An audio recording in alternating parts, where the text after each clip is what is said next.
a sign of parting, bird or fiend, I shriek upstarting, dipping back into the tempest and the night's Plutonian shore. Leave no black plume as a token of that lie thou soul have spoken. Leave my loneliness unbroken, quit the bust above my door. Take thy beak from out my heart, and take thy form from off my door. Quoth the raven, nevermore. And that's it. We are officially in October, people. It's spooky month.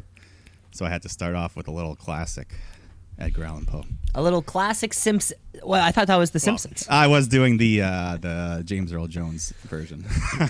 That's good. But it is word for word from Edgar Allan. So well, there you go. I didn't put in the eat my shorts or anything.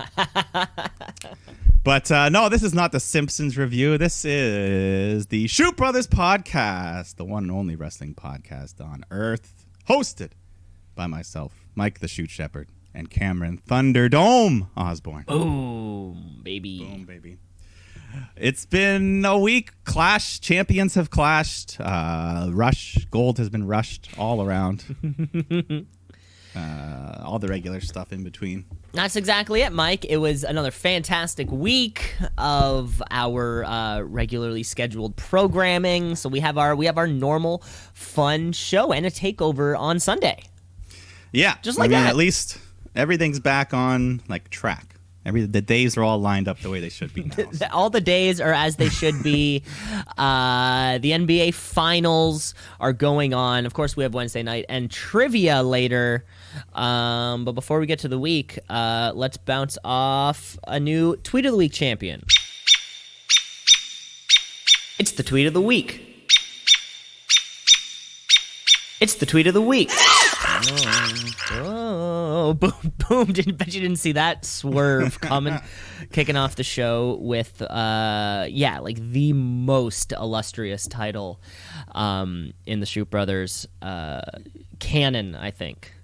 Well, Wrestler of the Week is pretty illustrious. Oh, yeah, that's a good point. And the Shooties. It's sort of like, those are like our, our Oscars, Golden Globes, and Grammys. Wow. You know, like if you can win a Shootie, a Wrestler of the Week, and a Tweet of the Week, that's sort of like you're a Grand Slam champion. Grand Slam. There you go. You're a Grand Slam champion. I'm sure. You know what? I'm sure there are actually a bunch who are.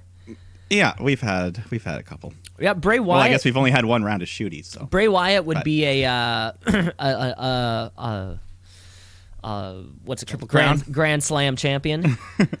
Lacey Evans, she would be a Triple Crown. Yeah, Lacey Evans would be a Triple Crown. So yeah, these people are out there. These people exist. But anyways, this week on Twitter, God, you know what? I almost don't know. I don't know who to give this one to, just because they are performing so well as a unit. But I never thought I'd say this, but Retribution's online presence is surprisingly it's really fun. It's working. And all three of them, I think T-Bar is the one that seems the most vocal. Yeah, he's been leading the charge. From just saying his, you suck at WWE, we hate you. Mia Yim, who I guess her name is Reckoning. I guess so, yeah. She posted the gif of Dave Chappelle when the quote is, why does Retribution have beef with WWE? It's Dave Chappelle. Why? Because fuck them, that's why. That one worked for me. And even, what's the other guy's name? The man formerly known as Dio Madden, who's, Mace. That's Mace. Oh my god. He does this crazy shit on his Twitter where there's vertical lines amongst the horizontal text. I don't even know. Oh, I think I've seen that. I don't even know. I don't even know what's happening. Yeah, I don't understand how it works. Yeah. But it's pretty cool. So I think as a unit, they're at least all on the same page. Yeah. No, I saw T-Bar just going back and forth with a bunch of people. Eric Bischoff was Retribution's. He had one that said, I guess what I said about Eric Bischoff, or Eric Bischoff said something about me, but no one will hear it because it was on his podcast. And I was like, ooh. Yeah, there was that. He had another good one too. He's like, Yeah, Eric Bischoff said something. He's like, yeah, maybe I should take advice from Bischoff because he knows how to destroy a billion-dollar company. Yeah, There were some other ones with Jericho. There was a couple good ones he had. Of course, they're all consistent, and you got to give it to that. They're sticking to the bit. They can't control what happens to them on TV, but they can control this. So. Yeah, and Mace, who's Mace? Mace is one of them, right? Yeah. So like T-Bar, Mace. He has like subgroups, like fan made accounts. It's wild. Yeah. Yeah. So they're taking over, I got to say. So I don't know. I don't think it is an individual award this week. I think the stable, which we know as Retribution, the technically savvy, beefy ones.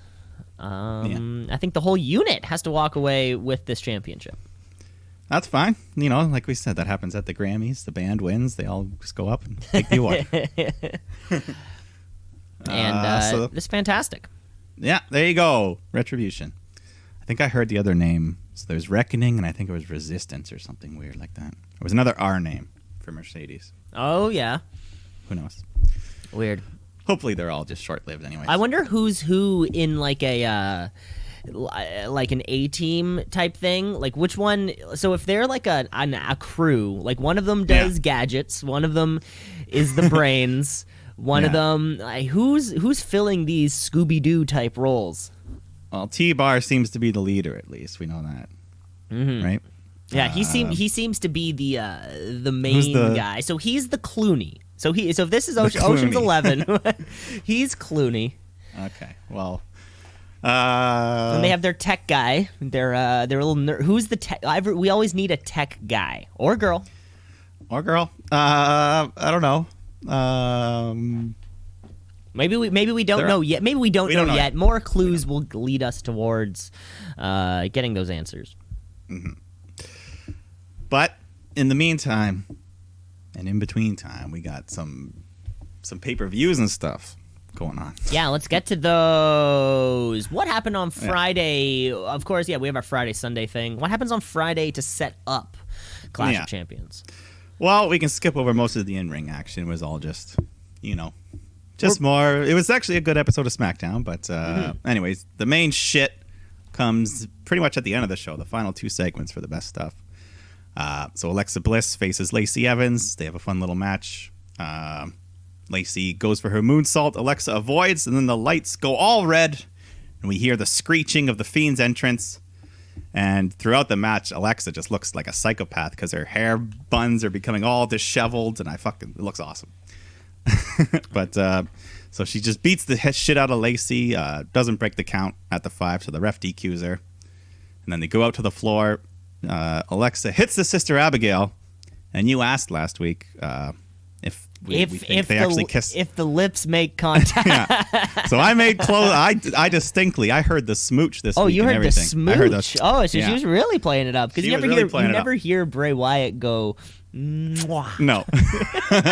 And at least with the mask now, he's got that. Even less. Yeah. But so she nails Lacey on the ground. She hits the Sister Abigail. She gets back into the ring, and she's just staring into the camera and this fucking bird's nest hair. I love it. She just looks insane. Disheveled and all these sorts of things. Yeah. Yeah. So she's in the ring, and then the Fiend appears on the screen. The lights go red, and then Bliss just leaves. And as she's walking up the ramp, Roman Reigns and Paul Heyman come out. But as they pass by, she turns and gives them an evil glare. Roman won't even look back. He's scared. He knows. Jeez. Scary. Yeah. So that's on the back burner right now, the Fiend and Roman, but that's still, Alexa hasn't forgot. But I love. Oh yeah, Fiend Roman. Yeah, but I loved everything about this. Bliss just looks amazing right now. She's killing it. That psychopath look. Expanding the Fiendiverse. The Fiendiverse? The Fiendiverse. The Funhouse. The Funhouse. I don't know. I guess that's the other. But yeah, so that was a great segment. And then the show closes with just an awesome promo with Jey Uso, Paul Heyman, Roman Reigns going back and forth. And yeah, I don't even know if I should repeat it. It was just so good. I can't do it justice. No, it's basically just Roman's comeback. He's always been good at this, hasn't he? He's always been good. Yeah. But I mean, Uso just giving the promo of his life. The underdog versus the big dog. He's getting a main event. Yeah, the main event, big payday. Roman's like, you should just be happy with that. I'm the chief. You won't ever be. And then, yeah, so they just leave. And Uso's just like, I've been battling my whole life. People ask me, which one are you? Which I think you've had to ask on this show many times. This wouldn't be if you see one Uso, you got to assume it's either of them. Well, he says after Sunday they're gonna say you're the one that beat Roman Reigns. So yeah, he just had a sweet promo. Reigns leaves, Uso goes to the ramp, but then Reigns comes back out, attacks him from behind, and he just gets on the ground and trash talks in his face. So the big dog stands tall.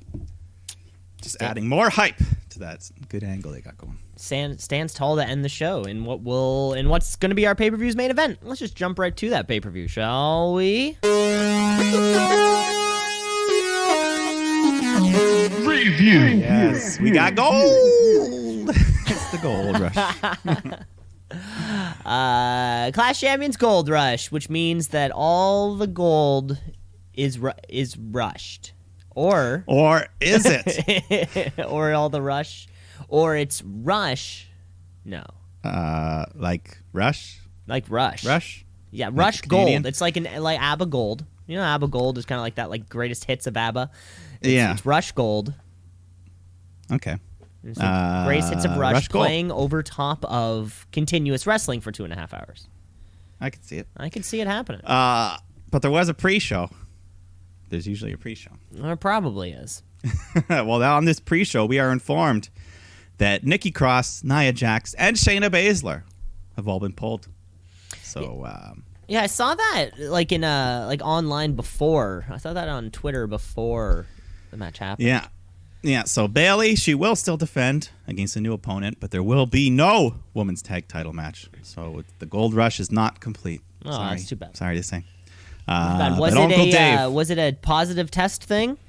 Well, here's what Uncle Dave has to say. He says that he believes none of them tested positive, but we're all in recent contact with someone who did. So, okay. Playing it safe, but yeah, hopefully they're all fine. And yeah. Okay. So we'll deal with That's the what because that's just what we're assuming these days, right? Pretty much, yeah. Both AEW and NXT. If somebody's have not there, it's because they tested positive. Some of them have confirmed it, and others have just But we do have one match on the pre-show, and it's a title match, so they all are. Cesaro, Nakamura taking on Lucha House Party. Just more good stuff, you know. They've been doing this on SmackDown, having a good little match, but eventually Cesaro hits the big swing into Nakamura's Kinshasa, and that gets him the 3 to retain the title. Kinshasa. Yeah. So it seems like they're teasing this breakup between Lucha House Party the last couple of weeks. So yeah, or at least Kalisto, at least. Yeah, maybe we're saving that for SmackDown. Maybe. But let's go to the main show here with the intro narrated by Hollywood star John Cena. Hollywood star. I heard he just landed a big role in some Marvel thing or something, or DC, or I don't keep up with those. Yeah, they're making a spin-off of because Suicide Squad? He's in the upcoming Suicide Squad as a member of the Suicide Squad, but I think he's getting like an offshoot. Yeah, his own. That's pretty big. Pretty big thing. That's big pretty match. cool. John is Hollywood John. Not only that, DC is coming back. Sit down, Marvel. Your time at the top. Rein it in. I hope so. I've been waiting years and years for the next good Batman movie because Batman Superman did not deliver. Oh, see? I loved it. I loved the Batfleck, personally. Bat Superman you loved? And Henry Cavill, yeah, he was a fine Superman. He's the best one. He's better. I think he's better than that other guy, the Brandon Routh. I don't think there's really ever been a great Superman movie. I know what you're saying, not in the same way. Yeah, because there's like campy Superman, and then there was Dean Cain. The Ripley's Believe It or Not guy. The Ripley's Believe It or Not guy, of course. Dean Cain. I love that show. It came on right after Cheaters, which is my favorite show of 2001. Yeah. Do you remember when the host got stabbed? The host of Cheaters? No way. Yeah, that guy, the guy with the glasses. It's like on a boat too. He like caught the guy on a boat, and the guy like stabbed him. No shit. I need to watch that episode. He was bleeding from the belly. It was real. God damn it. We've gone off the rails here. Sometimes we do. That's okay, because this next match is going to go off the rails let's a little. bring us back into reality because, excuse me, we're kicking off our show with the IC title match. It's going to be a ladder match. Jeff Hardy taking on AJ Styles, Sami Zayn for the ultimate to determine who is the champion, undisputed, yada, yada, yada.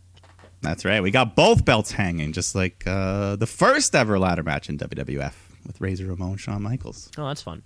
Same thing. But yes, we both had very high expectations going in, and I think it's safe to say they were met. They were met. This Agreed. was fantastic match. One little thing, I guess Jeff's face paint was a little weird. He normally does a big thing, but this time it was just like his eyes and a painted on beard. The beard looked weird. It was a little bit less, but yeah, It was fine. Those eyes look crazy. Yeah, it was just like some glam. Anyways, oh well. Let's get to the action. We get tons of ladder play early on. Sami Zayn's getting the worst of it. He's just taking big bumps, back body drops. At one point, he just gets tossed into the corner and fucking bounces around like a ping pong ball. It was like Kawhi's Game 7 shot, just bouncing on the rim. Bounce, bounce, bounce, bounce, bounce. Yeah, and you could see the damage. Sami's back was a mess. And then later on, Jeff just sets a ladder upside down like a giant letter V, and he goes jumping at Styles, who avoids, and Jeff just gets chopped in the middle like a pair of scissors. Right in the middle, yeah. That one's gotta, because you gotta. He like comes down on the little mechanism that he closes broke it. the little arm thing, the Oh little my middle God. thing. Jesus. That they keep going though. Sammy's climbing the ladder at one point, and then AJ just fucking chucks a mini step ladder like a javelin. Yeah, why are the little ones even at ringside? Those are the Hornswoggle ones. Oh yeah, in case he shows up. Well, yeah. And then Jeff and AJ climb up. They're climbing the ladder. And then I guess this is the first time I've ever seen they're like, Jeff doesn't want AJ to grab the belt, so he just uses his own body weight to tip the ladder over, and they both fall down. Yeah, that one was weird. Yeah, he's like sliding down like a snake. Yeah, well, that was right after when... Oh, it's not that spot. Okay, yeah. He's like slithering down the ladder, and then AJ just kind of pushes it away, Yeah. and then everything falls. Yeah, he like, to counterbalance the weight, he like climbs over top, and yeah, he's upside down like a snake, and then they just say, fuck it, and they just dump him to the floor, and he falls awkwardly, banging all around. But then we get the old set up the ladder horizontally across the announce table. Sami gets laid down on it, and then Jeff Hardy just comes in. He climbs up the big ladder. We all know what's coming. Huge swanton bomb off the ladder onto Sami, breaking through another ladder onto the floor. It's crazy that this man's still doing that. Yeah, that looked like a particularly hard. There was no crash One. pad under there. That was just ladder, floor, bump. Jesus. But looks awesome. Sammy's dead for a bit, but when he gets up and recovers, he goes over to his coat pocket and pulls out 2 sets of handcuffs. So he goes over to Jeff, puts one cuff through the earlobe, and then cuffs the other end to the ladder. Yeah, so much like we've seen in the past, just more. Those earlobes, they work hard. Well, yeah, Randy was doing the whole earlobe thing at Hell in a Cell last year. 2 years ago, maybe. Yeah, so he cuffs one end to the ear, one end to the ladder. So Jeff he's trying to get this thing off. He doesn't know what to do. So Sami goes towards AJ. He gets the cuff on one of his hands, but then Styles starts fighting him back. Hits a suplex on Sami, but Sami was able to cuff his own arm mid-move, so Styles is stuck to him. So they're just... he beats down Sami. He tries to climb the ladder with Sami on his shoulders, but then Hardy's back on his feet, coming towards the ring with his Flava Flav-sized ladder earring, just dangling out of his ear. He gets back into the ring. He smashes AJ with his ear ladder. But meanwhile, Sami has fished out the key for one of the cuffs, unhooks himself, and attaches the other end, so AJ's now stuck to the ladder. Sami climbs up and grabs both belts, winning the match and officially becoming the undisputed Intercontinental Champion. Oh, man. Yes, what a match. What a match. I gotta say, so much shit going on. Match of the year candidate. I wouldn't argue that you could definitely make it there. Make it a candidate. Everyone was given 110% on this. Everyone took the pain, the creativity, that ladder through the ear, the handcuffs, all that stuff. And of course, on a on a B level pay per view, I think it kind of goes without, of course, we have our high levels and even Hell in a Cell and Money in the Bank and these sorts of things. No audience, and they were wrestling like it was the fucking main event of Mania. Oh yeah, yeah, they didn't stop. And this works. Compare this to the ladder match that was at WrestleMania where they had like no crowds. They didn't even have the people at the front yet. So this one with the Thunderdome and the crowd noise, it actually felt like a big match. Who had the ladder match? Oh, it was the SmackDown tag title. Yeah. Ms. Mo. Yeah. God, remember that Mania? It fucking feels like forever ago. Yeah, I don't know, all around awesome. One of the best, one of the better Excellent ladder matches we've seen in a long time. Yeah, like I said, you could if you wanted to call that your favorite match, even your favorite ladder match ever. You can make a case. You can make a case. I don't know. You can make a case. I don't know. Make we got top fives coming up. I don't want to spoil anything. Oh, Jesus. In a couple weeks. But let's go backstage because the one title that wasn't booked, we knew we were going to see it on the show. R-Truth is here, and he's dressed up. He's got the old man, gold mining prospector with the hair, the beard, all that. He accidentally walks into the referee's room, and then Drew Gulak sees this opportunity, walks by, rolls him up, gets a 3. So, Drew Gulak. Yeah, poor Drew. Yeah, remember when he was fighting with Brian and he was looking like he was really coming up? I know. You know what I want to say? Gulak Thatcher. That's a match. Hey, that's a matchup. Yeah. But I'm that could be cool. That could be cool. Yeah, no. If they're if Gulak's going to be in the 24/7 title division, I'd rather not and just send him back to NXT or something. Yeah, exactly. And then you can get that thatch like you want. So. Or just get rid of the whole belt. I don't know. But more championships on the line here. The Raw Women's title, Asuka defending against Zelina Vega. It was quick, but it was good. I liked it. Didn't go too long, but I thought Vega looked great. She was working over the arm. She was doing little, showing some ring presence, psychology. Even Samoa Joe was buying in. She hits a big double knees and gets a big near fall, and Joe's just like, that was close! That was close! When Joe gets excited, I get excited. That's when I start going off. So eventually they get a nice little sequence of reversals, pin attempts, which Asuka ends up applying the Asuka lock, and Zelina taps out. So it's great. We're not booking Asuka as like that dominant squash champion, you can give Zelina Vega a few strikes there. Nothing bad. Nice near fall. Me and Joe get excited. And she goes for the handshake and then the little bow at the end of the. Yeah, she bows instead. But after the match, Asuka makes the number one mistake. You never take your eyes off when you bow. It was an improper bow, so Zelina attacks her and leaves. Yeah, rushed, but who's gonna follow that ladder match? No, of course. It was great. It was good. Yeah, it was a quick 7 minutes, but Vega showed she can go. So yeah, I'm happy. And the Zelina and the Vagabonds, she's gonna hold that belt one day. You know what? I hope so. I'm calling it. Episode 94. I'm calling it. I like it. I think she'll hold it by episode 162. It's a huge gap. It's a huge gap. That's like a year and a bit. Depending on how many shows we cover. A year and a bit. Well, I don't know. It's a crowded division. I mean, I don't know. We'll see. But we got the U.S. title match. Bobby Lashley versus Apollo Crews. Hopefully for the last time.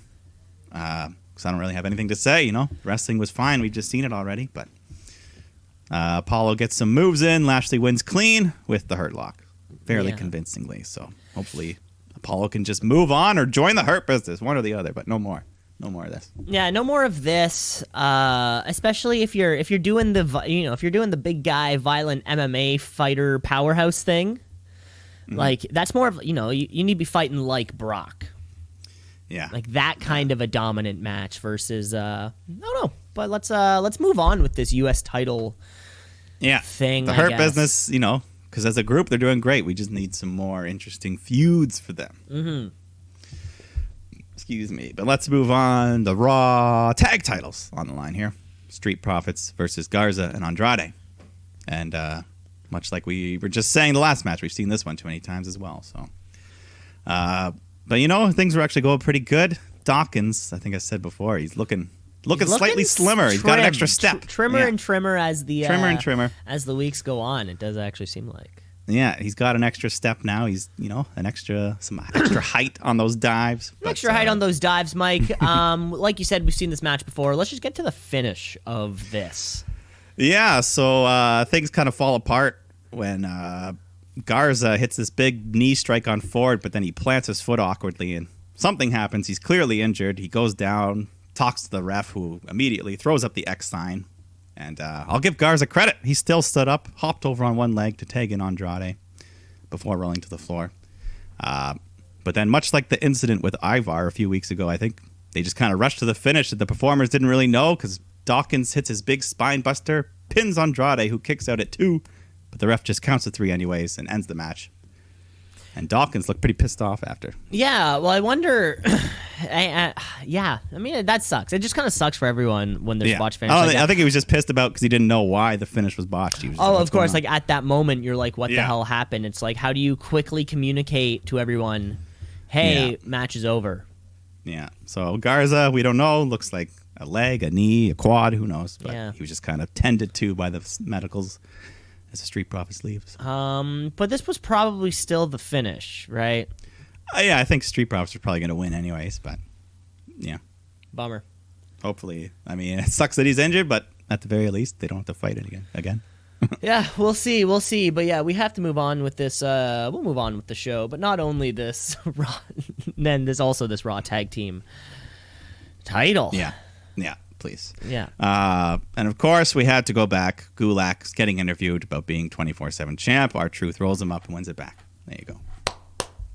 You knew it was going to happen. For Gulak's sake, it's good, right? I guess so. But once you lose it and get it, or once you get it and lose it immediately, now you have a reason to get it back. Yeah, you've already poisoned the well. Oh my God. Yeah, it's just but like we said earlier on in the show, Nikki Cross is not here. But Bayley is still going to find herself weaseling around, I'm sure. Yeah. The role model, I should say. That's what she is, yeah. With new gear, she really pointed out. She wanted us to know that she was wearing new gear. Comes down. I didn't even notice that. She said it also. I know. I was paying it. I didn't notice. She comes down to the ring with her chair, and props it up right in the middle of the ring, and she does say something to the effect of, "Nikki, what the I'm Nikki, here. I got new gear." Yeah. She's like, "All right, I'll give an opportunity to anyone else. Anyone? Hello, ding dong. Okay, close the door. Cut to the chase." So she wants to be declared the winner. But then Asuka comes out. She'll take the shot, because I have to imagine that they don't keep a whole lot of extra people around. So Asuka was ready. And that was exact. And I think I was even thinking one step further. Who else on a short notice could give you a decent enough match? Yeah, exactly. So why not double dip? Asuka wants to become Asuka 2 belts, so let's get it on. Mm-hmm. Asuka comes out hot. They fight outside the ring early on. Asuka hits a big German suplex to the floor, but then Bayley grabs a chair, nails Asuka, causing the DQ. So very short-lived. Bayley's celebrating. She's keeping her title, but then Sasha appears and smacks Bayley with the chair. So Bayley tries to fight back. Sasha gains the upper hand, and then I think she nails Bayley with some kendo stick shots. Mm-hmm. And then Bayley just kind of crawls off and escapes. So certainly, which was in the post-match attack, which I assume would have happened anyways, regardless. Yeah, who knows of Nikki Cross being there or not. But yeah, I mean, besides, as far as replacements go, this was the best they probably could have done. Yeah, and I mean, they didn't do a full match anyway, so it didn't matter a whole lot. But Bayley, Sasha, Hell in a Cell. I think that's your main event. You think that's it, eh? Well, yeah. I guess. Where are we building this to? It doesn't have to be the end of the end, but I don't know. I get you. But let's go to the penultimate match of the night. Drew McIntyre versus Randy Orton in an ambulance match for the WWE title.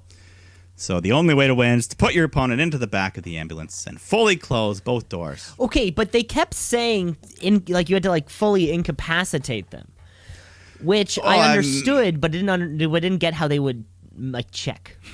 I don't know. I don't think if he's still stirring and you close the doors, I think you still win. Right. Even if there's okay, yeah. But anyways, they start in the ring. but it doesn't last a whole long. As Big Show shows up, grabs Orton, choke slams him through the table. Our first cameo of the night. Our first the match. Our first cameo of the match. Yeah, don't spoil Yes. it. Don't spoil it, Mike. Sorry. You might just be thinking to yourself, the Big Show showed up for revenge. Yeah, and that's it. That's it. That's all you need. He's the biggest. Why would you need more than him? He's the biggest show. But so they fight. They make their way up the ramp towards the ambulance. They start slamming each other into it. Drew slams Randy in. He opens the side door, pulls out some crutches, and one of my favorite parts of the match, he pulls out a medical steel chair. This thing was all red. It's got the white cross in the middle. And Samoa Joe just goes, "What kind of ambulance is this?" My man. That was the first. That was the that was first great. thing I was thinking too. Yeah. You know, there's gonna be a toy set. And it's gonna Where are have you getting chair. that branded chair? It seems Yeah, like that an was- unnecessary. It was great though. It was was great. fun. That's the camp. That's the kind of camp that I like. So we get some weapon shots. Randy opens the driver's door. He goes to crush Drew's head in it, but Drew blocks and nails Orton with a huge headbutt. And I gotta say, Randy does an amazing job selling this. He just like spits out a big loogie and lets it dribble down his chin, and he starts twitching. Yeah. He looked fucked up. I liked it. After that, was that the Glasgow on the Glasgow? The Glasgow kiss? kiss, That's what it yes. is. It makes such a nice slap too. Yeah, just bam. And then Drew tries to follow that up with a Claymore, but Orton just dives into the front seat, causing Drew to Claymore the front door right off the ambulance, which also hurts his leg in the process. Right off.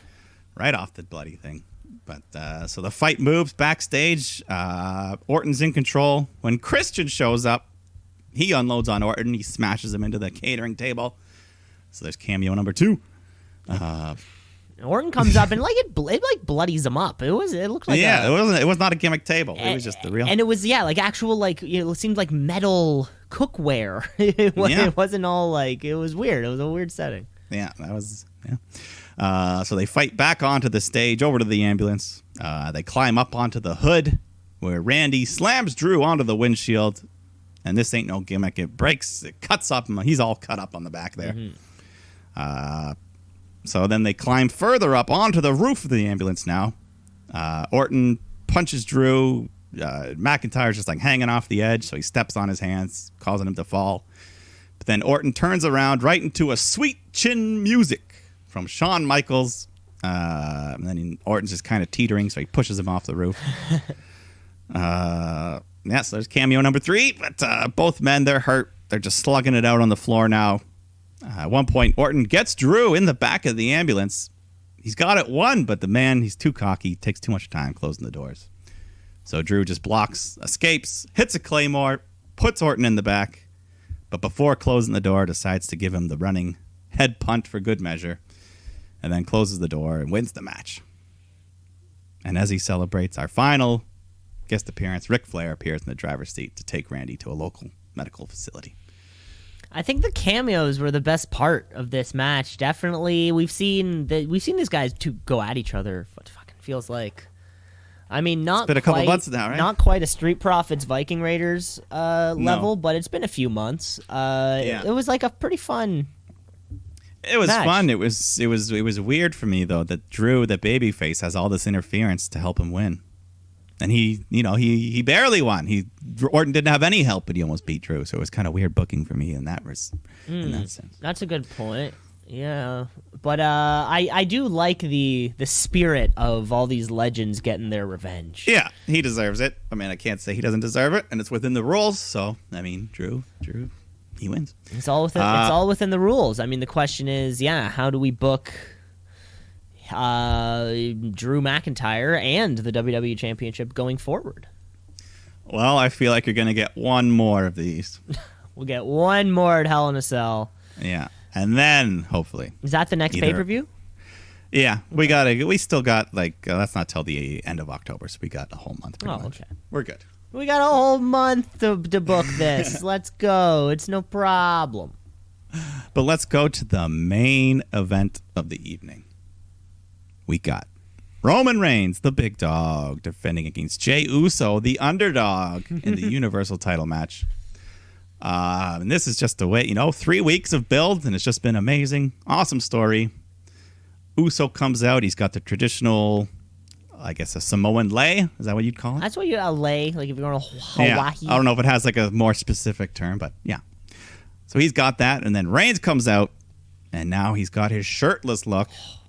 I told you about that back tattoo. He's got this huge back tattoo. I mean, Mike, you're talking 3 weeks build of this match. Mike, I'm talking about 4 weeks build of Roman Reigns taking his shirt off. That's the build that I've been waiting for this whole time. Vince likes his beef. And you know what Roman said? He was like, you know what? I'll give it to you. And he looked badass. Bad ass. He's not Finn Balor levels of chiseled, but he's in very good shape. He's got the oil on his belly and stuff too to make those abs stand out. Oh, he's beefed. He is at a maximum pump. And that back tattoo, I love it. Back tattoo comes all the way down in a weird, in this kind of same patterns that was going on before.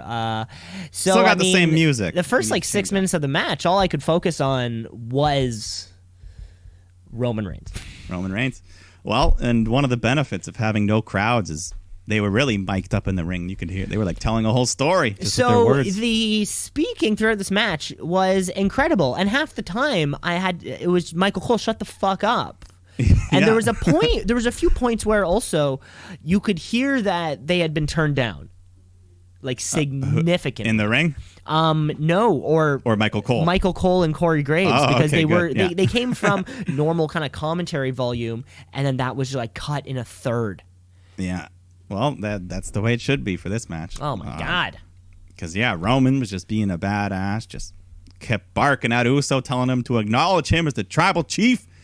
And Roman's arguing with the referee. He's just being super aggressive. Yeah, he really wants to be called the tribal chief. Yeah, he's got a bit of a complex going on. Is that a new thing? Is he not the big dog anymore? Is he the tribal? Well, the big chief? Tribal chief is even grander. Wow. But yeah, so Roman, he's just dominating most of the match. But Uso gets his little sparks of offense in. He's got lots of heart. He hits a big Samoan drop for a near fall, but Reigns just keeps whooping his ass, talking smack. Tell you, I just told you to take your payday. You should have laid down. But Uso gets another flurry in, some suicide dives, the big enziguri, super kick. I gotta say too, Roman Reigns, his kick out work is great. His timing, he just knows how to kick out at like 2.9 every time. Oh, yeah. Roman Reigns is really good at this whole wrestling thing. And he pulled out a new trick. At one point, Reigns takes a page from Zack Ryder and he hits the radio silence. Yeah, that looked, cool. Or what's his new name? Matt Cardona. Matt Cardona, sorry. Yeah, yeah, that's a cool looking move. I really like that. Move. I really like that. Yeah, one. I like it. I like Reigns using it. Commentary didn't know what to call it. They were just like, "Oh, a big leg drop." But like you think Hulk can pull that one off? Yeah, Nia Jax is gonna big leg drop. So Reigns though, he sets up, goes for the spear. Uso avoids it, hits a big super kick, goes up top, hits the big splash. Do you believe in miracles? Unfortunately, no. Roman Reigns kicks out, but he very cleverly. He nails Uso in the balls with his arms at the same time as he's kicking his arm up. It was a fantastic maneuver. Very good, very clever. Kicking, and I've never seen that before. Me neither. Yeah, it was perfect. So this allows Reigns to then hit the spear, but he doesn't cover Jay because now he's mad. I told you, take the payday. You brought the chief all the way out here. So he's just telling him, tell me I'm the chief. Tell me. But Uso refuses. He won't go down like that. So Reigns hits him with another spear. He just keeps talking the trash, but Uso just says, not today, Uso, not going to say it. So Roman just mounts him and just starts raining blows upon him. The ref wants to end the match, but Reigns says, I'll knock your ass the next week if you end this match. So he's just beating on Jay until finally Brother Jimmy comes limping out. He's got the towel. He wants to throw it in, but Uso won't let him. He's like, come on, Uso, you don't got to prove a damn thing. I'm throwing this in. But he won't do it. So Roman just starts pounding on him even more, and finally Jimmy throws a towel in. And then he just dives on top of Jay to protect him with his body. Just tells Roman, man, that's enough. What you doing, man? We're family. You're the chief, man. All right, you're the tribal chief. You got what you wanted. So that was it. And then Heyman just goes. He grabs the Samoan lei that Uso brought out, puts it around Roman's neck, and celebrates over top of the fallen cousin, his own blood. But what an emotional match. What a ride. Awesome main event. Awesome main event. This was the main event, and better than we could have predicted. The Usos kind of combo. They were fantastic underdogs, and Reigns look better being a jerk, just like a this jerk. is what we've been waiting 6 years for this, and look how good it's doing. Not a scheming heel. The Miz isn't a jerk. Yeah, Miz isn't tough enough to be like a bully. Exactly. This is what a bully does. They take your lunch money when they're staring right in your eyes. And fantastic ending. Fantastic ending to the whole show. The pay-per-view is very well bookended. Just an amazing match to start, amazing match to finish. Yeah. And then the stuff in the middle was still pretty fun. Yeah, it was hot and cold, but hot and cold, is Reigns going to go through the next Uso? Are they kind of permanent rivals now? Who knows? Who knows? Yeah, Jimmy, he did still have some sort of brace on his leg, but that could all just be gimmick. Is there a handicap match in our future? Where's Naomi fit into and all where's this? Naomi? And but Roman's not going to lose for another 235 days at least. Well, The Rock is shooting off on Twitter about potential main events against Roman Reigns, which could be huge. Main events at Mania. WrestleMania.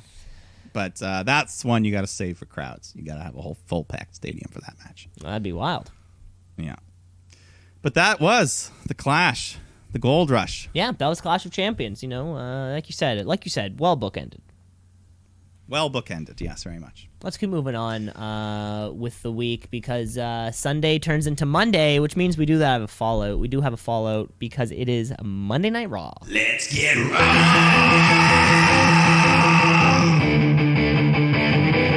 Let's get raw.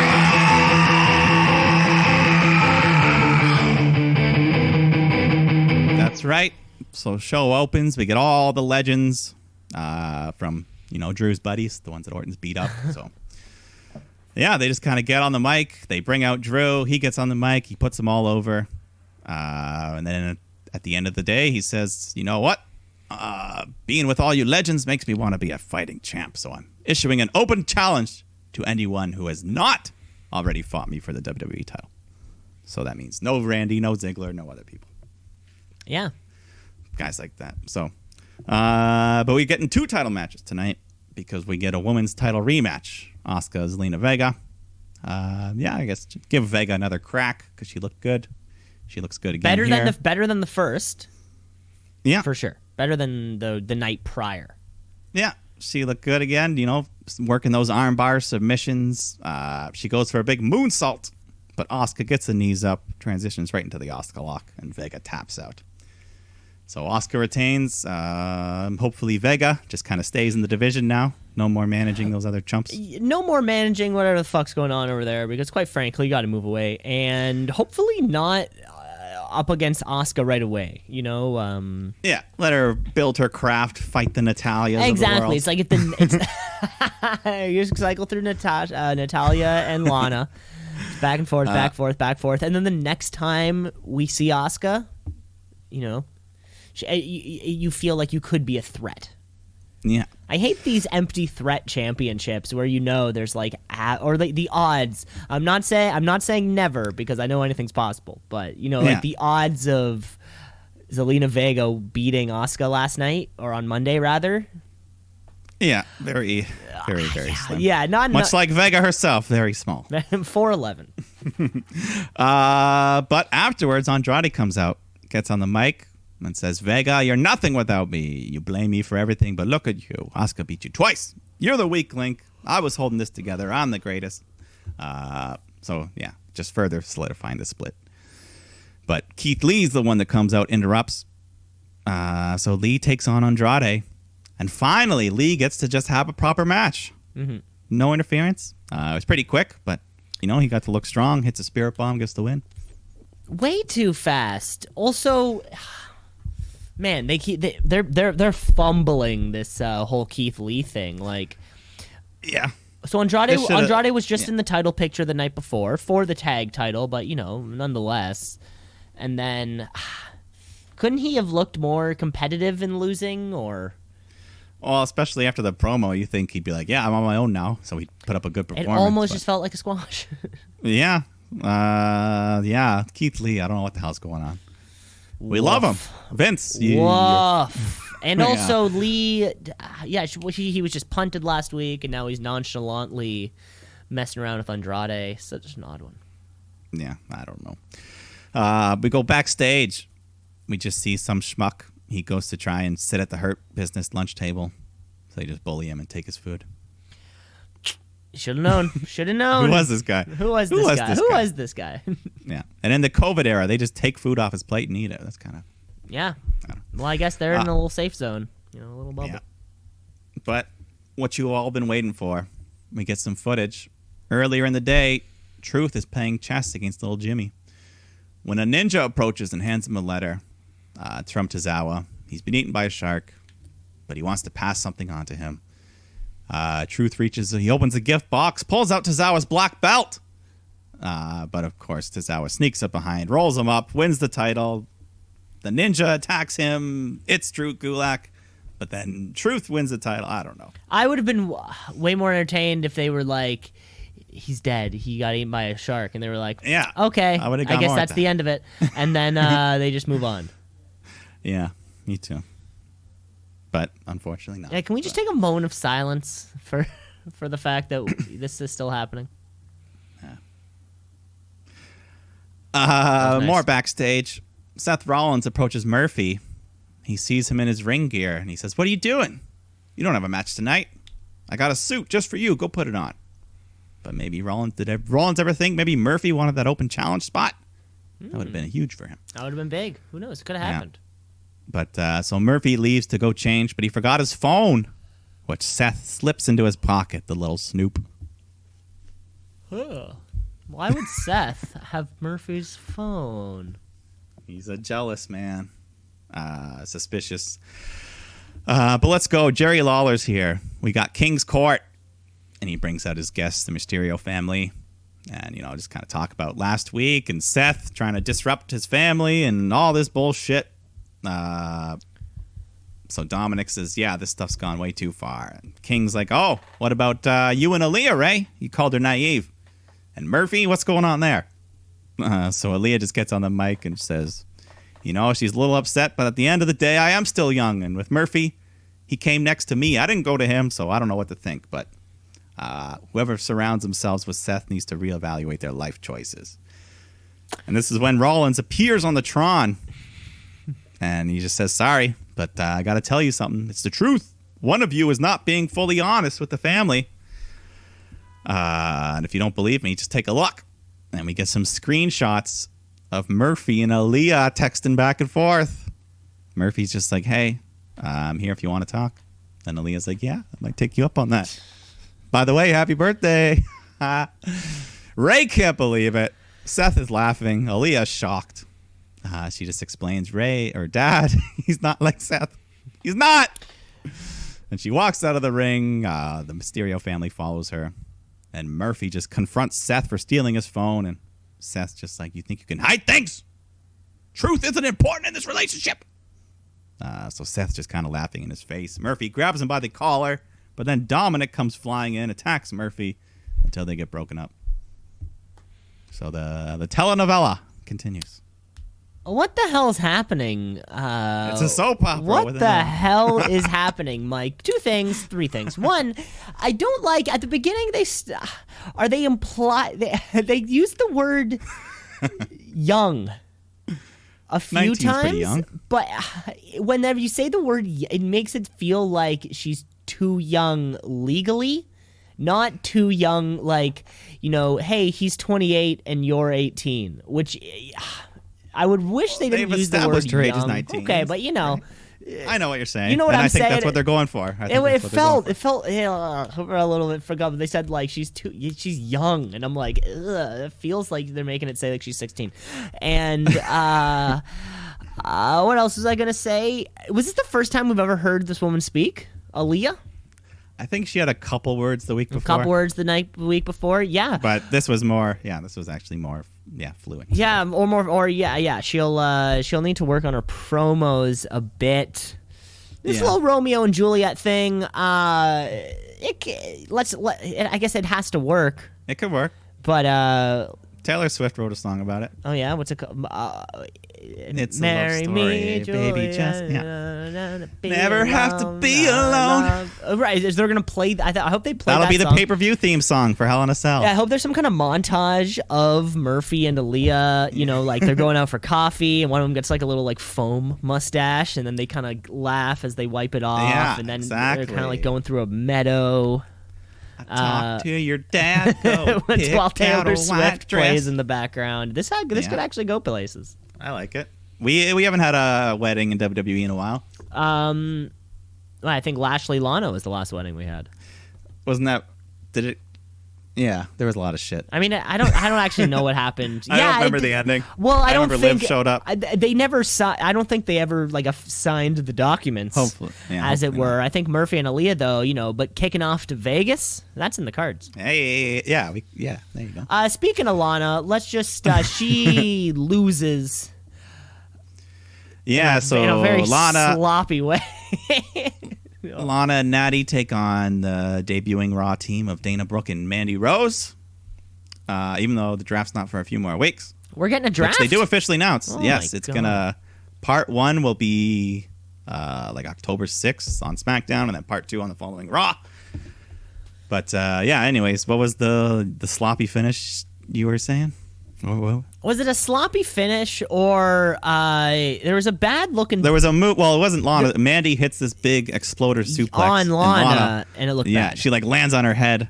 It very much reminded me of the Nakamura John Cena thing. Yes. Oh When my he's like, "Don't be God! sorry." Remember that? Oh. Yeah, that's what it reminded me of. But Lana survived, and Lana's been taking bumps these past few weeks. She's been So taking a does beating. this count as a brand-to-brand invitational? Oh, they're part of Raw now, officially. Oh, they're just officially part of Raw, which is weird Mandy to and throw. Dana. It's weird to just put them there with a draft. Well, the so Miz close, caused but- it, but we don't know what's on the other end of it. Right, that is a good point. Yeah. But yeah, Mandy Rose hits the C trigger, gets the win. So yeah, she looked good in her debut. Dana looked good. Dana looks different every time I see her. Every time she has different hair, different colors, Her face. different. Yeah, different. She's a gear, good-looking woman. Different, literally different everything. You could show me Yeah, she's always different. 6 different Dana Brooks, and I would say they're all different people. Yeah, but the voice, you can always recognize the voice. I guess once you hear it, yeah. Let's hear it. But let me go back. Aleister Black. He's back in his dark room, cutting a promo on Owens. And he removes his eye patch. And I got to give him credit. I like what they did here. His pupils all huge. He had a little makeup making his eye look red. His eye looked damaged. It looked damaged. Yeah, that looked cool. It looked creepy. Some kind of contact lens. It's kind of like a David Bowie thing. Yeah. Although his was real. Ay. Anyways, throughout the night, we kind of cut to the Legends Lounge where they're just playing poker. Right, the Legends Lounge, as it were, or it's just sort of it feels like it was like B footage from an episode of Raw in 2006. It was these Except for Shawn Michaels had no hair. Yeah, except for Shawn Michaels had no Might hair. It was have sort of them. it was they were just running old footage of so these guys. well, we'll see if there's a payoff for that or not. We'll see. But Kevin Owens taking on Aleister Black. And Aleister's got a new entrance to go along with his new heel persona, I guess. New theme, new graphics. I dig it. Yep. His old song was cool. Whole new thing. The long pants, the eye patch. Anyways, they have a good little match. Aleister Black is arguing with the ref. And he ends up just elbowing him in the gut at one point in the middle of a flurry. So the ref DQs him. And that was it. I think that was it. Yeah, I mean, He's like, hey, I didn't mean to hit you. these guys have so much talent. But I guess Hell in a Cell, he's a creepy guy. I guess we're all moving away. We're moving away from all the CFO $ produced themes, which is spells bad news for some of these superstars. Yeah, some of them they shouldn't change. Like, are they going to replace the Adam Cole Shock the System? I don't know. Themes? Some of these once iconic themes. The Johnny Gargano has another one. Finn Balor's got another Sami one. Zayn. Sami Zayn. I mean, Shinsuke Nakamura had it. Yeah, there's a lot. I think they can still use them. They're just trying to phase them out because of licensing issues and shit. They don't want to pay CFO $sign that as much money as they do. Yeah, something like that. That is it, actually. Yeah. But then we go backstage. Mustafa Ali comes out of the Hurt Business locker room for some reason. And they arrive like, what's going on here? And he's like, oh, I'm lost. And MVP's like, yeah, lost your damn mind. And then so he shoves him. Ricochet, Apollo show up. They'll fight later. Also, I just thought about this right now. Yeah, thanks for our weekly 24/7 update. I was just thinking, the CFO $sign and the Undisputed Era, that's the same thing. Because they have that CFO $sign on their shirts, right? Because it's Cole, Fish, O'Reilly, and Strong. That's true. Why? That's I wonder why. Coincidence. Yeah, what an odd coincidence that is. I mean, clearly they knew they know something. No, I don't think we're breaking the news. But yeah, what a weird. Yeah, because that's on the gear. What a fun little thing. What a fun little thing. Yeah. Unlike this next match, because we got triple threat 24/7 title, huh? R-Truth, Tozawa, Gulak. Truth channels his inner John Cena, hits the attitude adjustment to get the win. There you go. Attitude adjustment. Wow. Yeah. Wow. Let's just move on. Murphy is taking on Dominic Mysterio. And just, at this point, can't be surprised how good Dominic is. Just more good stuff here. He's just doing his thing now. He's feeling it. And Murphy, anytime he can take a DDT, he just spikes himself. He knows how to do it, and he's one of the few people who can do it. Yeah, just boom, makes it look like he's bouncing off his neck. So Dominic, super aggressive. Eventually, he grabs the kendo stick. He's ready to attack Murphy, but Aaliyah comes out, just asks him to put it down. He says, "Get out of here," and she pleads with him to stop, which distracts Dominic. Murphy pulls him, rolls him up from behind, grabs the tights, gets a 3. Then afterwards, Dominic just chases Murphy, nails him a couple times with the sticks until Aaliyah gets in the way, stops him, and he's not like Seth. And Dom says he's just protecting our family, our legacy. Dad was right. You are naive. And then she slaps her brother in the face and walks off. I don't know. Is Murphy like the rest of them, or is he, reserved? I think Murphy's going to break away from Seth. This is the way Aaliyah shows him the way. He's going to turn on Seth. Or Aaliyah turns heel. Or that. But either way, if Murphy has within his arsenal the roll-up, the most dangerous move in sports entertainment, there's no stopping him. That's true. Anytime, anywhere. Any place, at any second, you can roll someone up. We get 6-man tag, Hurt Business, taking on Ricochet, Apollo, Mustafa Ali. Mustafa! It's nice to have him. Just nice to have him. Yeah, he's around every so often. So they're all brawling outside the ring when the lights start to flicker. The Retribution logos appear, but they don't show up. They don't show up, and they were not at the Clash of Champions right before. No. Weird. So there's also hot rumors flying that same situation. They don't have COVID, but they were in contact with someone. It sort of seems like there's a current breakout in all five of them. Someone. So anyone that knew that person, I guess they're all just being safe. So I wonder who's patient zero. But it's nice to see Mustafa Ali wrestle, and he's the one who gets the victory. He hits a nice 450 splash on MVP, gets the win. So there you go. Bad. He's no longer poor Hurt Business though. Well, Cedric was absent as well. Yeah, it's from the pay-per-view also, so he must have been one of them. I think they put MVP just had a brief line. He's like, he's at Hurt Business boot camp. And that was it. Who else? Who's in charge of Hurt Business boot camp if not MVP? Yeah. If you guys aren't there. And also, are we bringing in more recruits, or is this just Shelton Benjamin at a boot camp, like barracks style? I don't know. But we get another vignette for Bianca Belair. This time we're showing off that she's the fastest, as she just dusts some fools in a track race. Then she wants to go again. This time she gives him a huge head start, like the freeze at those MLB games. You ever seen that guy? No, I don't think so. Just a gimmick. He You get a fan from the crowd. They run like 200 meters. He gives you like a 100-meter head start, and he still. Oh, yes, of course, I get it. But anyways, then she wants to go 1v1 against some dude who just has a sprint. Well, she does hurdles, and she's got excellent form here. She's a real track former athlete or something. Huh. What do you know? Anyways, she looked good. These were just like the original Mr. Perfect vignettes. Should have been done months ago, but we're here. Got to get here somehow. Main event, though, Drew comes out for his open challenge. Who's going to step up? Dolph Ziggler comes out, but we know he's not eligible. He's just here to introduce Robert Roode, who we haven't seen in a while. Robert Roode. He's got a beard now. He's got a big old bushy beard. He lost the beard, had the mustache, grew the beard back. He had a pretty good little match here. Ziggler's trying to get involved, but Roode gets, wasn't a squash. He got some moves in. He even hits the glorious DDT at one point. But Drew kicks out. So he goes for another one. Drew counters, hits the Claymore, and that ends the match. So Drew retains.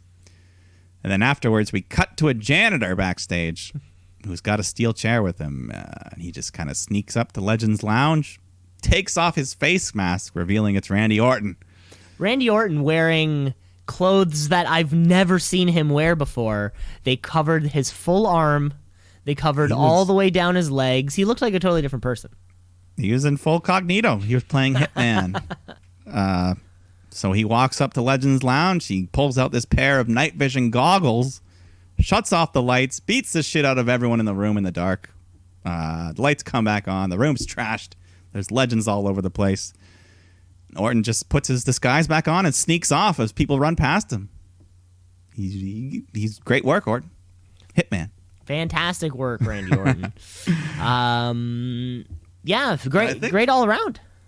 There was even halfway earlier in the night, at one point, MVP walks by a janitor and throws a bottle on the ground, clean that up. I think that was Orton. Oh, as he was considering his sleeves were so long, I had no clue. No tattoos. Couldn't be was. Orton. It was funny. I remember back in the day when Undertaker and Kane were feuding. There was a time when Undertaker came out dressed up as Kane to fool people into something. Mm-hmm. And then the following week, Kane came out dressed as the Undertaker, but he still had his mask on. So we're no one's getting fooled. Wait, so Undertaker was dressed as Kane. Yeah, which works. He had the sleeves on to cover up the tattoos and the mask. But then you couldn't tell it was him. Then, he came out with Undertaker's black gear, fake tattoos, but he still had his mask on. Oh, right, because we don't. So we're we can't. Wow, we can't see his face. Yeah. But yeah, so no Retribution on the show, but also no Raw Underground this week. What? Is that the end? Oh my God! Is that the end? What's Braun Strowman gonna do? What's Marina Shafir gonna do? God damn it! Well, Strowman shouldn't even be there. Yeah, what's he even doing? Well, he's got his whole new. He wears his weird clothes now, so he doesn't quite know what he's doing. Yeah. But that's it. That's Raw. No, it's Raw. Great to see Bobby Roode back, or Robert Roode, or whatever we're calling him. I like that glorious DDT. Call me crazy. It's a good move. Former NXT champ. Yeah, and the janitor thing, that's fun. So there we go. It was fine. That just means that Orton, Drew, Hell in a Cell. What's happening? Orton, Drew, Hell in a Cell. That's got to be the end of it, and that was the end of Raw, and probably the end of part 1 of the podcast. How about we take a break, Mike? Let's do that. We're gonna take a break. We're gonna come back with some trivia, and of course we got Wednesday night. So stick around. Woohoo! Let's shoot, yeah, let's shoot, yeah, let's shoot, brother, yeah, let's shoot, yeah, let's shoot, yeah, let's shoot, brother, yeah. Back here with part 2, ladies and gentlemen, part 2 of the Shoot Brothers Wrestling Podcast. How you feeling today, Mike? It's a nice day outside. It is nice. We are in October. Mm-hmm. The leaves are changing. The weather is crisp. Yeah. If I say. Yeah. Normally, this is right around the time when hockey would be getting back and stuff, but it's just ending. So I'm like, what? Yeah, this usually would be the time of we're all back to school. Sports are about to start. We're gearing up towards Thanksgiving. Thanksgiving for us here in Canada is in October. But yes, at the beginning of the show, I did say it's spooky month. I'm already starting. I watched a Halloween movie or a horror movie the other night. A Halloween horror movie or the horror movie Just a horror titled movie. Halloween? 1981 film Possession. Have you ever heard? Never heard of it. It's quite wild. Quite spooky? It's wild. Okay. The lead actress, I forget her name, but she puts on a hell of a... She doesn't even talk about the movie because she gave so much of herself for that role. Jesus Christ. Yes. But sorry. yeah, I'll have to watch. I'll have to watch some. Start getting out the scaries. Probably run through the 7 Saw films. Yeah. Usually, I can do like 2 a day. Yeah, I try. I'll usually try to watch 1 horror movie a night if I can. Yeah, 2 if you watch one. Yeah, I you do. start earlier. I do like doing the back to back, and those particular films are 90 minutes at most. All you need is you kind of can like easily- if you start a movie at 9 p.m., you can make it there. Oh, for sure. And it's For like because sure. after each Saw, I never quite feel satisfied. I want a little bit more. Well, they all lead in. Yeah, that's the There's kind of that the hook. thing. Yeah, that's how they get Once you. at the very end, the music starts playing, when you know the twist happens. Yes. There's a name for that that ding, song. ding, I ding, can't remember it. ding, Yeah. ding, ding, ding. As soon as that starts, so yeah, I'll probably kick off my my Saw film franchises at some point. Great. Let's keep moving on Well. with the show because, like you said, it is spooky month, but we have more important things to get to. Although, not to say that some things you might not hear for the rest of the show might be spooky. We don't even know. But we're going to get to this first. We're going to get to trivia. Trivia. Woo! Trivia. They could be spooky questions. I don't know. There could be. I don't. Sorry. There was a witch at the foot There of was my a bed. witch Sorry. down there. Oh my gosh, I'm going to get that witch away. I've got 5 questions. I've got 4 non-spooky questions for you. Okay, well, I'll start off because I have 5 fully spooky questions for you. Because, yes, I'm giving you some Halloween film, not Halloween, but horror film related Horror trivia. film related trivia. Perfect. Yeah, Okay. I won't do it all month, but I got to kick off the month. Of course. Have some fun. So let's start. These are all questions. I try to pick iconic films that you know, but more detailed questions within them. So we'll see. I think you can do well. Okay. We'll start off with the Friday the 13th franchise. Mm-hmm. Of course, yes, I know that yes, Jason was not the killer in the first movie. He didn't even get his hockey mask till the third one. But, so the first movie, Jason Voorhees' mother was the killer. Can you tell me her name? Miss Voorhees. Fuck. No, I can't. I can't off the hand. I want to say what comes to mind. Linda comes to mind. Fuck yeah. I don't actually remember that one. That's okay. Linda, you got the ending letter correct. It's actually Pamela Voorhees. Pamela. Maybe I heard it in my mind or something. Yeah, it's not. It's in there, but it's not super well known. So Pamela. just thought I'd tell. Pamela Voorhees. Mike, well, you know what you just said before when we kicked off the part 2. Usually this is the time for the sports are just starting up, but some sports are just ending, including the NHL and the Stanley Cup Finals, which, unbeknownst to me and most of the people I know, not only were currently happening, are currently over. You didn't even know that they Didn't ended even know they were happening. I was following. I thought I think I sort of assumed that it was following a similar time trajectory as the NBA playoffs were, of course, and the NBA Finals just started last night. So I'm like, okay, so let's gear up what's happened in Stanley Cup world. Maybe they started a day ago. Maybe they're a game into their series. And no, the Tampa Bay Lightning have won their franchise's second cup. Yep. If you can believe it, taking out the Dallas Stars. Dallas Stars hadn't been back to the finals in decades. 99, I think. So, Mike, what you're going to get today are some Stanley Cup trivias. Okay. You're well versed. Somewhat. I mean, it's a 100-year plus trophy. So, I'm this is 1927 and onward. Kind of like, apparently there's kind of like the two, that's when like the modern Stanley the Cup NHL kinda kicked took it. in. Exactly. Yeah. So, Mike, my question for you is, or my first question is, which two non-original six teams have the most Stanley Cup wins?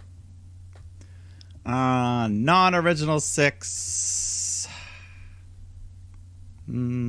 Pittsburgh's got like 4 or 5. They gotta be. New Jersey's up there. Colorado. So what was the question? What was the wording of the question? Which two Which two? non-original six teams have the most most Stanley cups? Cup wins? I'm gonna say Pittsburgh's one.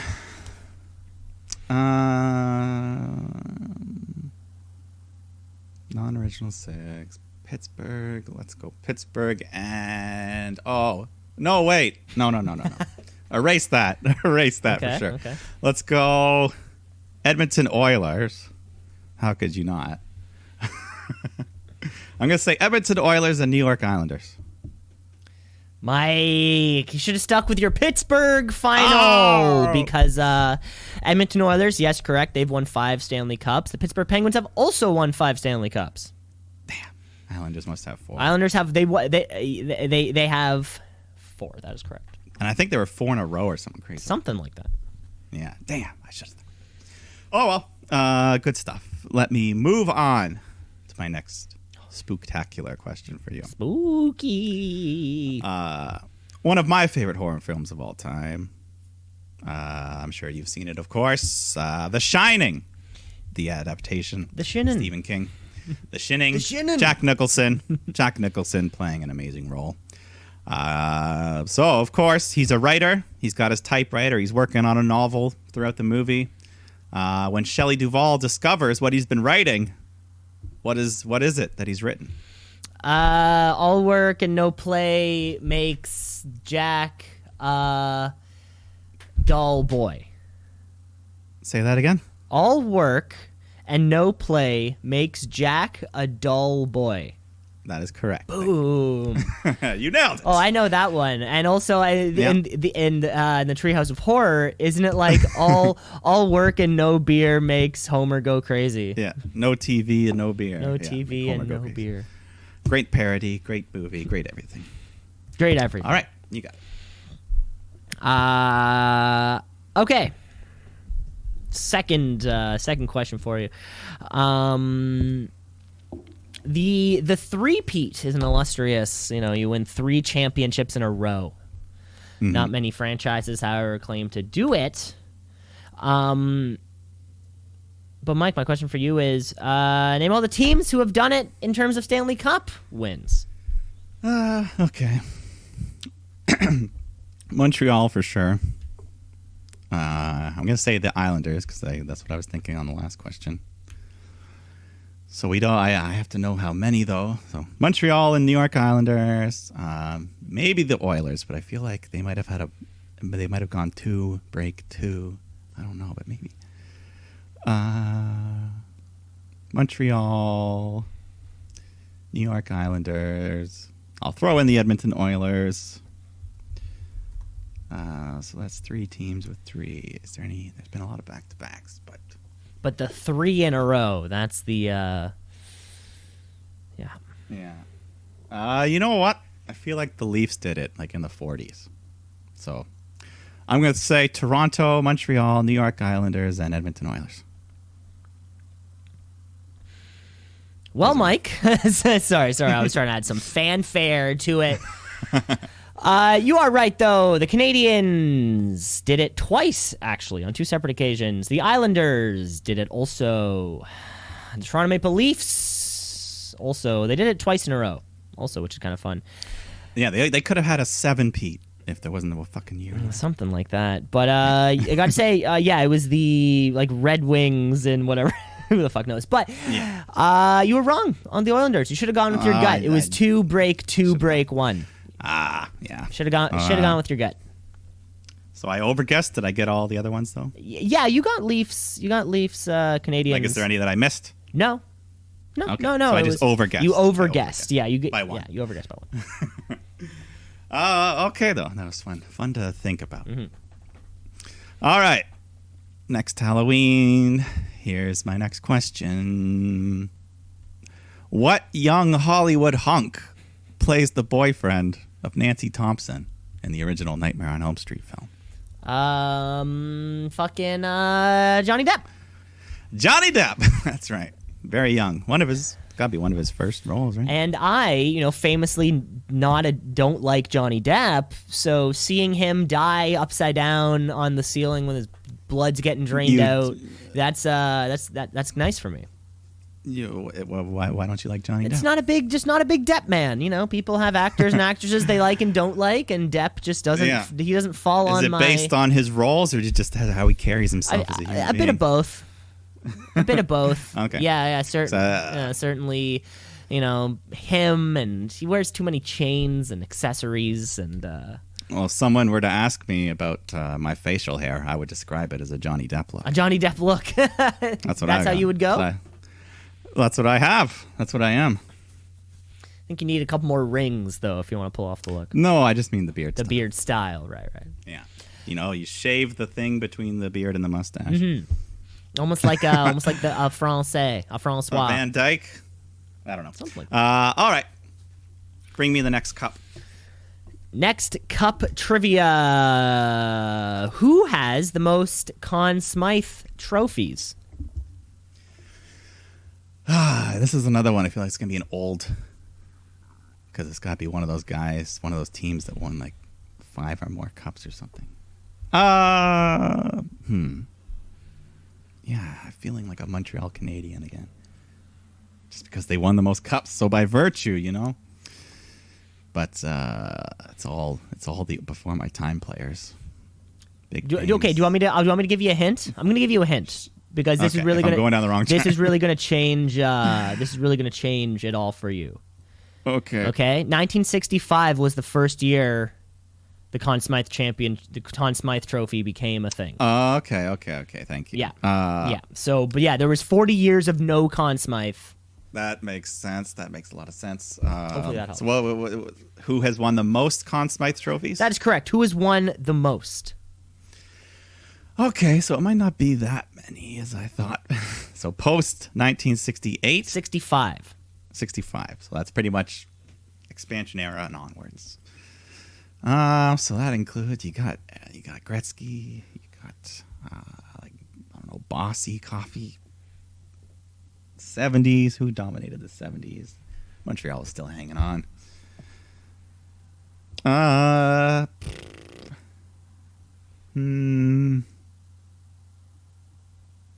Let's go.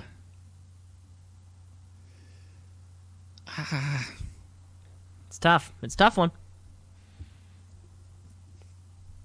You know who it is, though. I'm sure I know the player. Fuck it. Let's just go with Wayne Gretzky. You would think Wayne Gretzky, though, right? You would think. Mike, I got to say your answer's wrong, though. Wayne Gretzky actually only won 2. There's a lot of people who won 2. There's only one man who has ever won 3 Conn Smythe Dominic trophies. Hasek. I don't think Dominic Hasek's even won Stanley Cup. No, the other Dominic Hasek. We're talking Patrick Roy. Yeah. Patty Roy in 86 and 93 with the Canadiens, and then also in 2001 with the Avalanche. Joe Sakic won the other one. Patrick Roy is also the only person to win the Conn Smythe with 2 different teams. So, what'd you look at that? What'd you look at that? Cool. All right. Moving on. Another iconic film in the horror genre. One of the most critically acclaimed, I would say, of its time. We have, of course, The Exorcist. And just as famous as the movie itself is its iconic theme song, which was not even written for the film. Do you know the name of that track? The Exorcist theme song. Yeah, nothing really comes to mind. It's like a piano thing, right? Part of it, the whole.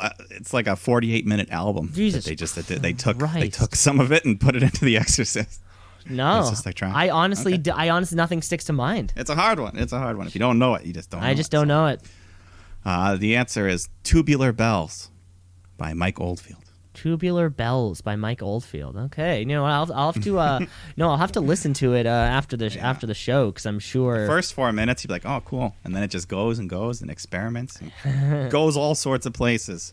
It's definitely a concept experimental type of thing. But, all right. Oh well, good stuff there, Mike. I have one final Stanley Cup trivia for you, and this is a gauntlet of sorts. Uh-oh.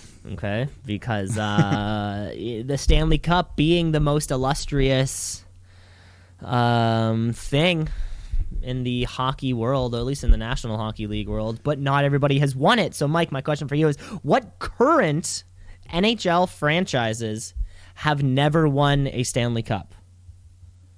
Okay. Does that make sense? Yeah. Okay, cool. I think I know at least 20 have won it, so let's just name some teams. Of course, you got Las Vegas. They haven't won it. They've made it, but never won it. They've made it, haven't won it. Las Vegas, Arizona Coyotes never won it. Never even made it. I don't think. The Winnipeg Jets, the Vancouver Canucks, the Buffalo Sabres, the San Jose Sharks. I know we got more. Florida Panthers, we're up to 7. The Ottawa Senators have never won it, even though there was a different Ottawa Senators 100 years ago. That's complicated. That's correct. But before current kind of, yeah. Yeah. So I'm up to 8. Who have I not named? Thinking of teams, picturing logos. I think you're only missing 2. Nashville Predators, Minnesota Wild. Okay, now you're missing 1. Sorry, I'm trying to keep up with with your so I'm just answers. missing 1. Now I just gotta. I think I know them all, so I know it. It's just in my head. I gotta dig it out. So I said Nashville. I said, the Columbus Blue Jackets. Boom, boom, boom, boom, bing, bing, bing, bing, bang, bang, bang, bang. Bing, bang, bong. You got it. That's all of them. I Yeah, know that much. That's all of them. I know that much. All right. My final question for you. This one might be hard as well. It's another one where, you just have to know it. And it also has to do with The Exorcist. Because, of course, Linda Blair, I think her name's Reagan or something in the movie. The demon child, that's the main event of the movie. But throughout the movie, there's brief little glimpses, subliminal flashes of the demon itself, its face. Do you know what I'm referring to? I don't think so, but I want to hear your question out. Well, basically, it's just like, this demon that pops up. It has a name, a specific name for it. I was wondering if you knew the name. I don't know the name, but I can picture the face. It's all like white. With like these and teeth it looks gaunt and deep eyes. It's like it was popular on the internet to scare people. Yeah, you know what? I can picture it, but God, I don't even know if it had a name attributed. I could give you a clue related to the movie. Early on in the movie, they're on a Ouija board talking to someone, and she asks the name, and then they spell out something. Yeah, I don't know. I don't know if I remember that. God, it's been a while. I really need to. It's a great film. Yeah, I know. I kind of put a couple on the end there, but yeah, you should watch The Exorcist. Yeah, I should watch it again. I'm gonna say I forget, but I can remember what he looks like. So that's good enough for me. That's good. It'll haunt you tonight. Yeah. But the name that it's kind of referred to, it's become part of internet culture. It's named Captain Howdy. Captain Howdy. Okay. Yeah, but the official demon name is Pazuzu. Pazuzu. So I would have accepted either of them. Was The Exorcist one of those like books to movie things? Yeah. Right. But that's all my trivia. And that was all my trivia. Looks like trivia's all done. Fun stuff. Well, fun stuff, of course, as it always was. And congratulations to those Tampa Bay Lightning. Yeah, I mean, other teams. Classic Leaf fan response. Let's keep moving on here at the show. They fucking stole our colors for no reason. Losers. For no reason. They're more of they're a different blue. It's the exact same shade of blue to the degree. Like if you copy and paste the colors, it'll say E001X whatever. It's the exact same color key. Exact same shade. Wow. To the degree. Is that truth, or is that just Maple? That's a fact. No, or is that just Maple Leafs fan? No, jargon? That's like you go to Home Depot, you want to buy the paint, it's the same paint. Like if you wanted Lightning blue or Maple Leaf blue, Yeah. it would give you the same. They had a good thing going with the black and the silver. I don't know why they. Huh. Oh well. Oh well. Let's move on. Isn't that fun? Let's move on to something something that something that's non-hockey related, something that doesn't have. But still in the state of Florida. Still in the state of Florida, it doesn't have playoffs, doesn't have MVPs. Well, we got the shooties. Well, we got the shooties, of course, but it just has non-stop ongoing content. So let's kick this one off. Let's hit our Wednesday Night War off right, because we have. Oh, you know what? No, let's do it the other way, because we do have a takeover this weekend. So let's go straight to AEW Dynamite. AEW. All Elite. They coming for you, Vince. Better watch out.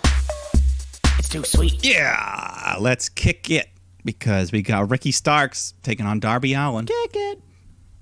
Exactly. Darby, he's in control when Brian Cage comes out, but then Will Hobbs comes out to intercept him, so they're brawling. Then, yeah, Darby and Ricky, they just have a good little match. Darby hits the coffin drop, gets the win. Will Hobbs, we can't forget about him. Yeah, they do announce that next week Cage will defend his FTW championship against Will Hobbs. That's So cool. that'll be fun. A couple of these brick shit houses. Yeah. And I guess, are we still going to get this 6-man? We might not even get this 6-man I think we're just tag. whenever.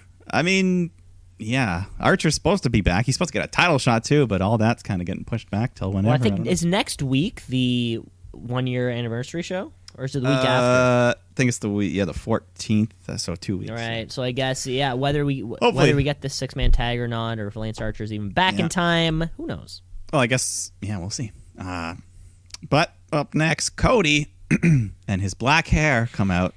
And he's got for all an these in-ring interview. chains now. Have you noticed this? He's got like one for his monocle. He's got one for his pocket watch. He's got a monocle. I didn't notice. Well, that. like when you see like an old timey suit and someone's got a little chain that's connected to I their just little figure it's a pocket pocket watch. watch. Well, he had 3 of them. Like, how many pocket I watches didn't- does this man need? I just assumed one would have been a monocle. I didn't notice the multiple. I just the hair was still bothering me so much. That's all. That's all you were focused on? Yeah. So, but he's in here. He's here for an in-ring interview to talk about the injury he suffered from the Dark Order. And Cody says, "What if it's not physical? What if it's my spirit? I lost the TNT title in 3 minutes, and I've been doing stuff on non-wrestling shows with non-wrestling celebrities. Whatever he's been doing. I think he was a judge on some kind of talent-based Like, so you production. So you think you can be a person? Yeah. Yeah. Dasha asks him about Brody's challenge for a dog collar match. And Cody just says, the optics of that, it's unsafe, it's violent. I'm the executive vice president here, so my answer is no. He leaves the ring, but then he turns around, comes back, and says, no, as in no regrets, no looking back. He didn't say it with that tone, I'm sorry. He had much more passion. He gave a good little promo. And just Fantastic promo. His face was getting we all enter red. different than we leave. TNT dog collar match, I accept. So yeah, he was fired up. Then Brody comes out. He starts slugging. Brandy comes out. There's a bunch of people. Everybody. Benches are cleared. Nyla Rose is there for some reason. Yeah. Anna Jay showed up. Brandy hits a senton. Yeah, Nyla Rose just started clocking people for no reason. But that leads us into an AEW World Tag Title match. FTR taking on SCU. The Battle of the Alphabet. 20-minute time limit. And it was just a good old tag match, Yeah. Everyone's working hard. I think was this the one Hangman Adam Page was on commentary, I think, for this one, maybe? Yeah, I forget exactly. Yeah, because I think at this point they announced that next week they're starting to do qualifying matches for a chance at the heavyweight championship. And we're getting a match between Jungle Boy, Rey Fenix, and Kenny Omega. And when Hangman Page heard Omega's name, he got a little flustered. Just looked a little glum. A little glum, maybe. Who knows? Yeah.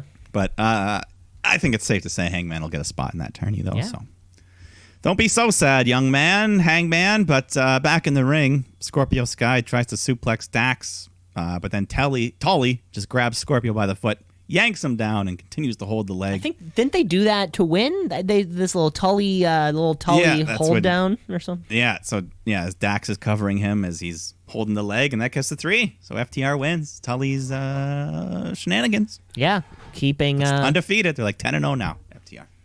No, this is really great.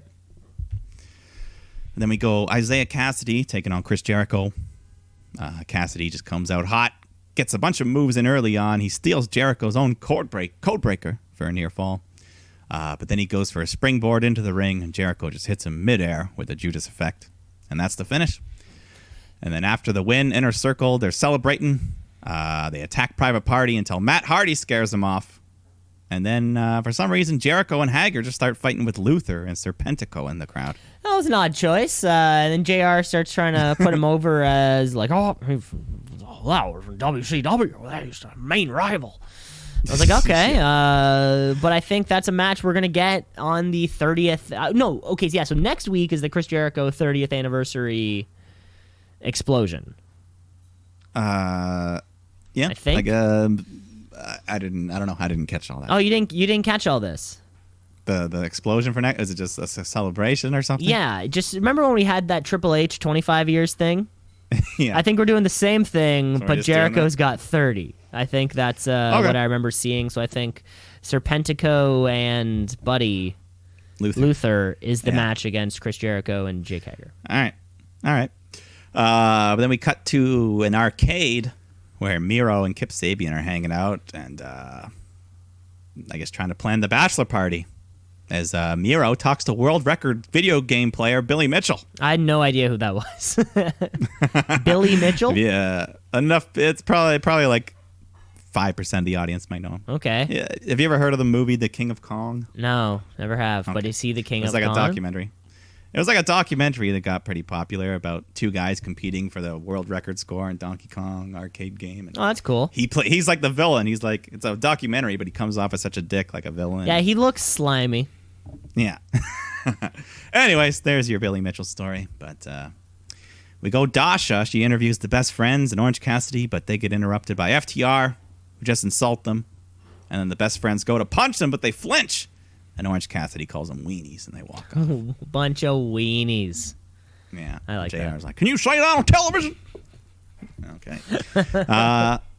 But Orange Cassidy's got a match taking on 10.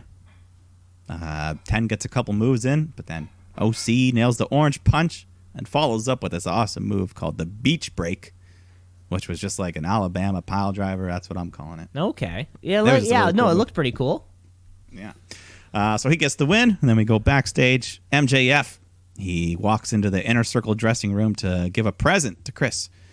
He's just got a box full of these nice custom-made Inner Circle jackets. He starts handing them out to everyone, but he's one jacket short for Sammy Guevara.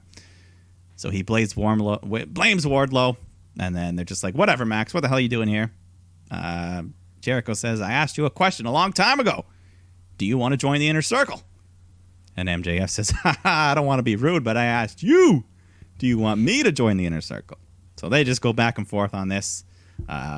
Eventually, MJF and Wardlow leave. Sammy says, what a loser. And Jericho goes, well, perhaps he's not. Perhaps he's not. There's something. There is something there. God. Can't trust either of them, though, eh? No, they're slimy, but I like it. I like MJF and leaving the jacket out for Sammy. That was on purpose. That was a We all know conscious Sammy's Sammy's kind of the favorite of Jericho if MJF kind of weasels in there. If we can replace Sammy Guevara with MJF. Yeah, because I think of the group, Sammy would be the breakout babyface star of the Inner He Circle. would be, although he doesn't. He still Not right has now, heat. Yeah. Still got He still has heat. Maybe that's what it is. Maybe he needs a win over someone like MJF, where we have to cheer for Sammy Guevara. We'll see, but either way, I like it. I like the wedge, whether it's a big wedge or a potato wedge. It's been driven. But then we go. Speaking of food, we got Red Velvet. Is this a new one? Is this a new one? I think it's a new one. She looks cool, but she's taking on Dr. Britt Baker. I think this is Baker's first proper match since coming back. Yeah, it looks like. I mean, I guess All Out's been like a month ago now. So, and I think this is the first time we may have seen her since then. So she had kind of maybe she wasn't cleared for then, had an extra month. Now she is cleared. Yeah. Either way, good to have her back. Of course. This Velvet, she lasts a few minutes, but Baker hits a nice fisherman neck breaker, followed with a curb stomp to get the win. So is that a new finish for her? Wasn't she doing different stuff? She was doing like that lockjaw submission before. Yeah, she had that lockjaw thing. I like it though. Curb stomp's cool. Yeah, and it also implies that you'll need dental work done afterwards. Yeah. So any maneuver that involves, major dental reconstruction, that works. Yeah. Mm-hmm. Then we have Eddie Kingston and the family. They're in the ring with that stupid ref, Bryce Remsburg. Me and Bryce have a feud going back to the Pac incident, as we all know. Of course, yeah. You not the biggest fan, as we all know. No, and neither is Eddie Kingston, so I'm on his side here. And he's talking to the ref. He says, last week when I was putting that bulldog choke by Moxley, I did not tap out. So what's going on, Bryce? What gave you the right to ring the bell? He just says, Eddie, you're unresponsive. It's my job. I got to protect you. So he's like, okay. And then he does a little signal. The Lucha Bros surround Bryce. Eddie takes a chain off. You want to talk about Cody having a lot of chains. I think Eddie had like double. So many chains. What's up with chains in these guys lately? I don't know. It's the 90s. It's the 90s. Everyone's wearing chains on everything. Yeah. So he wraps his chain up. They're all ready to beat up the ref when Moxley comes out with his barbed wire bat. Chases them off. But this week, Kingston, he gets to pick Moxley's opponent. And he picks the Butcher, who just shows up behind. And, this is a world title match. Moxley versus Butcher. And, yeah, it was good. Good little hard-hitting match. Butcher looking jacked. All of these matches are feeling hard-hitting lately. None of this. Remember when AEW, back in the old days when AEW started and everyone was doing head bumps and, crazy spike DDTs. We don't see that anymore. It seems like our scenes right now are so much, just heavy hitting. Yeah. That seems like Moxley style. Yeah, He's the brawler. and Brody Lee. And Brody Lee, yeah. Two of your top champs. The two top champs. Yeah, because Hikaru Shida was nowhere to be found. Nowhere to be found. We did have. I guess we had two women's matchups. So progress. Didn't we get Brandy and someone? She was just there during that brawl. Oh, okay. With Cody, Never mind. yeah, Could have sworn she was out there. Anyways, eventually Moxley hits the double arm DDT, followed by the bulldog choke, and Butcher has no choice but to tap out. So Moxley retains that choke. He's getting that choke over. And for the Butcher to main event an episode of Dynamite, from playing bass in front of thousands of screaming young fans to main eventing Dynamite. Yeah. That's also super cool news. He looked fine. It didn't, he didn't look too small for the moment. He worked a smart physical match through everything he had, and then went out tapping. Yeah, he didn't. He for his own safety, he tapped out. And yes, because of the choke that looks like a stiff choke. It looks like he puts on some good pressure. So October 16th is the scheduled the scheduled year anniversary show with Moxley and Lance Archer, where that match is supposed to happen. That's not a Wednesday though. It's a Friday. So that's official. It's a Friday night Dynamite. I think that's what I heard. That's what I've kind of got written here that I remembered seeing somewhere. Time will tell. That's fine. I didn't. Whatever. Yeah, we'll find out. Yeah, can Moxley make it past Lance Archer on that day? Rematch Moxley Kingston again. Full Gear's creeping up. Full Gear. I think that's in November. November 6th. I think so. Early November. That's just about a month away. Right, because All Out was beginning of September. Yeah, Labor Day weekend. So we've got shit to do, people. We've got shit to do. Yeah. Let's keep the train rolling. Let's go to the other side of the Wednesday night. Mm-hmm. Because we got NXT, baby. We got a takeover coming up. NXT. What does it mean? I don't know, but it's good wrestling. So NXT. Watch and see. Gotta tap out a count out of 1, 2, 3. This weekend. This very Sunday. Jesus Christ. Is it takeover or anything? We don't even have like a fun... 31. It's just 31. Yeah, that's too bad. Yeah, it's too bad. Everything's been getting all these names lately, right? The Gold Rush, the Bash at the Beach, In Your House, all these things. But let's kick off. Shotzi Blackheart taking on Dakota Kai. You could never go wrong kicking off with Shotzi. Absolutely not. Just a nice, fast-paced match. They got a good amount of time here, like 15 minutes or so. And Shotzi just working her submission moves. She's one of the most technical in the division. I love her. And of course, Raquel Gonzalez is out there causing distractions. They fight outside to the apron, where Shotzi loves to do scary spots. And oh boy, did she scare me here. So they're on the apron, and she runs up the turnbuckle to do the old sliced bread maneuver. But she doesn't make it quite all the way around. Pretty much lands on her head again in the process. Yeah, spiked her head right on the apron. But she gets up. She's alive, though. Gets up. She's crazy. She gets up. She is. Yeah. That's not. Yeah. So she goes for a suicide dive, but then Gonzalez trips her up. So Rhea Ripley comes out, attacks Gonzalez to even the odds. Dakota tries to hit a big running boot in the corner, but then Shotzi avoids, rolls her up for the 3 count. So nice win for my girl Shotzi. Yeah, a little bit frightening. It was a brutal looking impact there. It was scary, but she does that every week. She lands on her head. Yeah, they recovered. Everyone seems to be fine. Great showcase for both these people. Yeah. So I followed. Follow maybe like a tag with Ripley and Gonzalez. Maybe this is like a little tag setup they have going on here. Yeah, Shotzi and Ripley. That could be a fun little team. Yeah, maybe this could be a takeover pre-show if that's what they're looking for. Shotzi deserves the main show. I started following her on Instagram as well. A great follow. She's just as cool as you would think. Just as cool as you would think, I guess. Yeah. Yeah, but I may have to unfollow her. Why is that? It's just too much, Just too cool. So I'm just too, a woman of that caliber is too much for me. I'll never have her. No, I'm just kidding. Anyway, let's move on. We get another of these night vision vignettes where there's a man just riding a motorcycle, smashing the trophy case. And with Robert Roode, Bobby, whatever we're calling him, returning to Monday Night Raw, is this Bo Dallas? I think it's, There's that's who I'm no sticking way with. this is Bo Dallas. Why not? Why are we bringing back Bo Dallas? Well, that's the only time he was a big deal, was when he was in NXT. Oh, do we need Bo Dallas here? Well, we'll find out this Sunday. That's the date that are on all those things. So who the heck knows? But do we need Bo Dallas? I don't know. Prove me wrong. I guess prove me wrong. Prove me me wrong. Bo leave. Bo leave. Oh, I can't wait for that to get over again. Cameron Grimes comes out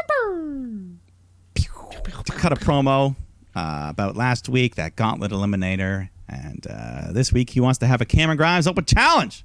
Stepping stones to the moon. So opponent number 1, come on down. We've got Joey Pistachio, some little dude. Grimes just hits the cave and stomp, pins him. So let's bring out number 2, Joey Strong. But this guy Joey's just tossed aside, and out comes Ridge Holland. He gets in the ring, beats the crap out of Grimes. He's got him against the ropes. He's just stomping away. Doesn't break, so the ref DQs him. So Ridgie Holland looking tough. Ridgie Hall and the Grammy one. Grammy, technically a win for the Grimes. Being his annoying self, which kind of seems like the point. Yeah, both these guys are monsters. Yeah, they're looking cool. I want to see Ridge Holland and Timothy Thatcher tangled. The Thatch man can work with anybody. We're just planning out these dream matchups. Thatcher Bryan, Thatcher Gulak, Oney Lorcan and Daniel Bryan too. Where's that one? Where's that? Where's that? That could be great. But in the meantime, we got Kushida taking on Tony Nese. And Kushida just kind of dominates him, works over the arm, puts on the hoverboard lock for a quick tap-out victory. And then after the Dream, Velveteen Dream just appears on the screen to taunt him a bit. So that's that. And that's Sunday, probably. That is Sunday. Yeah. But then we go backstage where Cameron Grimes, he's crying about the beating that Ridge Holland gave him when he runs into Dexter Lumis, who just stares at him, and he calls him a freak and leaves. But hey, Dexter's back. Big man's back. Big man's back. We still don't know what happened to him, but I guess I think it was an ankle thing right before that ladder match. Remember they pulled him? Yes, yeah, a couple weeks before that North American ladder match. So that's good. He was heating up, so hopefully he can just jump back in. The troubled artist that is. Yeah, that North American title, Damian Priest. I think Lumis wants a piece. We'll see. Piece of Priest. Yeah. But then we go Adam Cole's in the ring. Cuts a promo about Undisputed Era. Been dominating for 3 years. and then he calls out Austin Theory, who comes out. Cole just says, either come fight me or I'll get Undisputed to beat you up right there. So he chooses option 1, and they have a good little fight. Cole hits a super kick, followed by the last shot, gets the win. Yeah. Is Adam Cole stagnating right now? Is that what's happening? Where does he go? I feel he's got I think he's main roster bound some point soon. I mean, I don't know what else he can do right now. Yeah, he's got to shit or get off the pot. But I was thinking Austin Theory would have fit in perfectly with the Undisputed Era, like a year ago.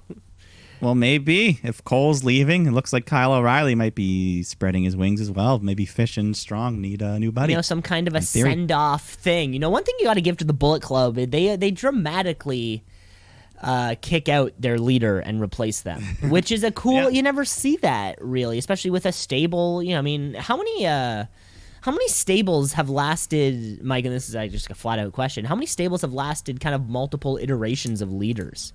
Does something like that exist? Well, NWO for sure. Mm-hmm. Anyone else? D-Generation Anyone X. else in the last 20 years? 10 years? I count DX. Mm-hmm. Okay, it was just a question. You don't have to- Yeah. Not throwing it against the spot, that's exactly it. If Adam Cole, if it's Adam Cole's time to move on, he will. Is it time to ceremoniously kick him out and replace him with Kyle O'Reilly, replace him with Austin Theory, replace him with someone? Yeah. I think Undisputed Era, as we know it, is not long to be. We'll see. Yeah, we'll have to see. Women's action here. Kaden Carter taking on Xia Li. Xia looking more aggressive here. I like it. Showing a little something. She wants to be taken more seriously in this stacked division. You got to stand out. There's a lot of talent. But right now, though, I think Carter's the bigger star of the two, and she gets the victory here after a cool little series of reversals into a pin. Carter tries to be a good sport, shakes Xia's hand, but she just shoves her away. So yeah, mean. That's about all I got. Yeah. Yeah. But Shawn Michaels is here. He's recovered from that Legends Lounge beating. But he's now in an empty ring to host a face-to-face between Finn Balor and Kyle O'Reilly. And they just start off, they respect each other. They're looking forward to facing, but then, they get more gritty into it. And Shawn's just kind of there playing mediator. And at one point, Kyle O'Reilly does a great Cameron Grimes impression. I forget what he was. The context. Yeah, but he's kind of like the little southern twang. Yeah, he's like, woo! Yeah. But they get more serious at the end. They mince words, but no blows are exchanged. They save it for Sunday. I thought this was awesome. This was presented. Yeah, it was effective. It wasn't interestingly, and competitors showing each other respect while also saying they'll get the win. Like if you're watching a weigh-in at a UFC match or a boxing match or whatever it is, sometimes they will end in some pushing and shoving, which is often subsided after like Dana White's got to get in between after like them. 3 seconds. It's over, right? Yeah. So you can build a match without having these guys have to beat each other up. Yeah, we're just looking forward to some great wrestling. That's what we'll get. Yeah. But the main event of the show, Damian Priest is teaming up with Io Shirai to take on Johnny Gargano and Candice LeRae. And Priest and Io, they actually look pretty cool together. They coordinated their entrance. I like it when I like it when you have a coordinated entrance. If you're going to be a tag team, at least do one thing. That's all you have to do. One thing. Okay. Well, they did another thing. At one point, Io stands up on Priest's shoulders and jumps off, hitting a nice crossbody. That was fun. That was fun. It was fun. Prove to me you're not just two people that were thrown together because of no reason. Yeah, I liked it. And Io, she's not afraid of hitting a man. She goes after Johnny a couple times. And, Io's got Candice lined up for the moonsault, but Johnny rolls her out of the way. Priest hits Johnny with a big kick to the head, which allows Io to hit over the moonsault onto Gargano. And then she tags in Priest to finish the job. So he grabs Johnny for the reckoning, but Candice runs in, kicks Priest in the balls. The ref doesn't see it because he's busy with Io, so Johnny hits the final beat and gets the victory for him and Candice. A fun main event. You know what? Gargano and Candice LeRae will be mixed tag partners forever. and slowly developing, especially with carrying Cross out, with the Undisputed Era facing different challenges. Suddenly, these two might be our best heels. Yeah, and if things line up, they could be carrying both the gold in the Gargano home. Yeah, that is in the future, and whether they win or lose, they will. This will be a big part of the show moving forward. These two and their fight for just kind of dominating NXT. Yeah, the power couple, is that what they kept calling themselves? Yeah, I think so. I caught that. This made me want to see Io Shirai versus Johnny Gargano. Well, as soon as one company gives the thumbs up on mixed matches.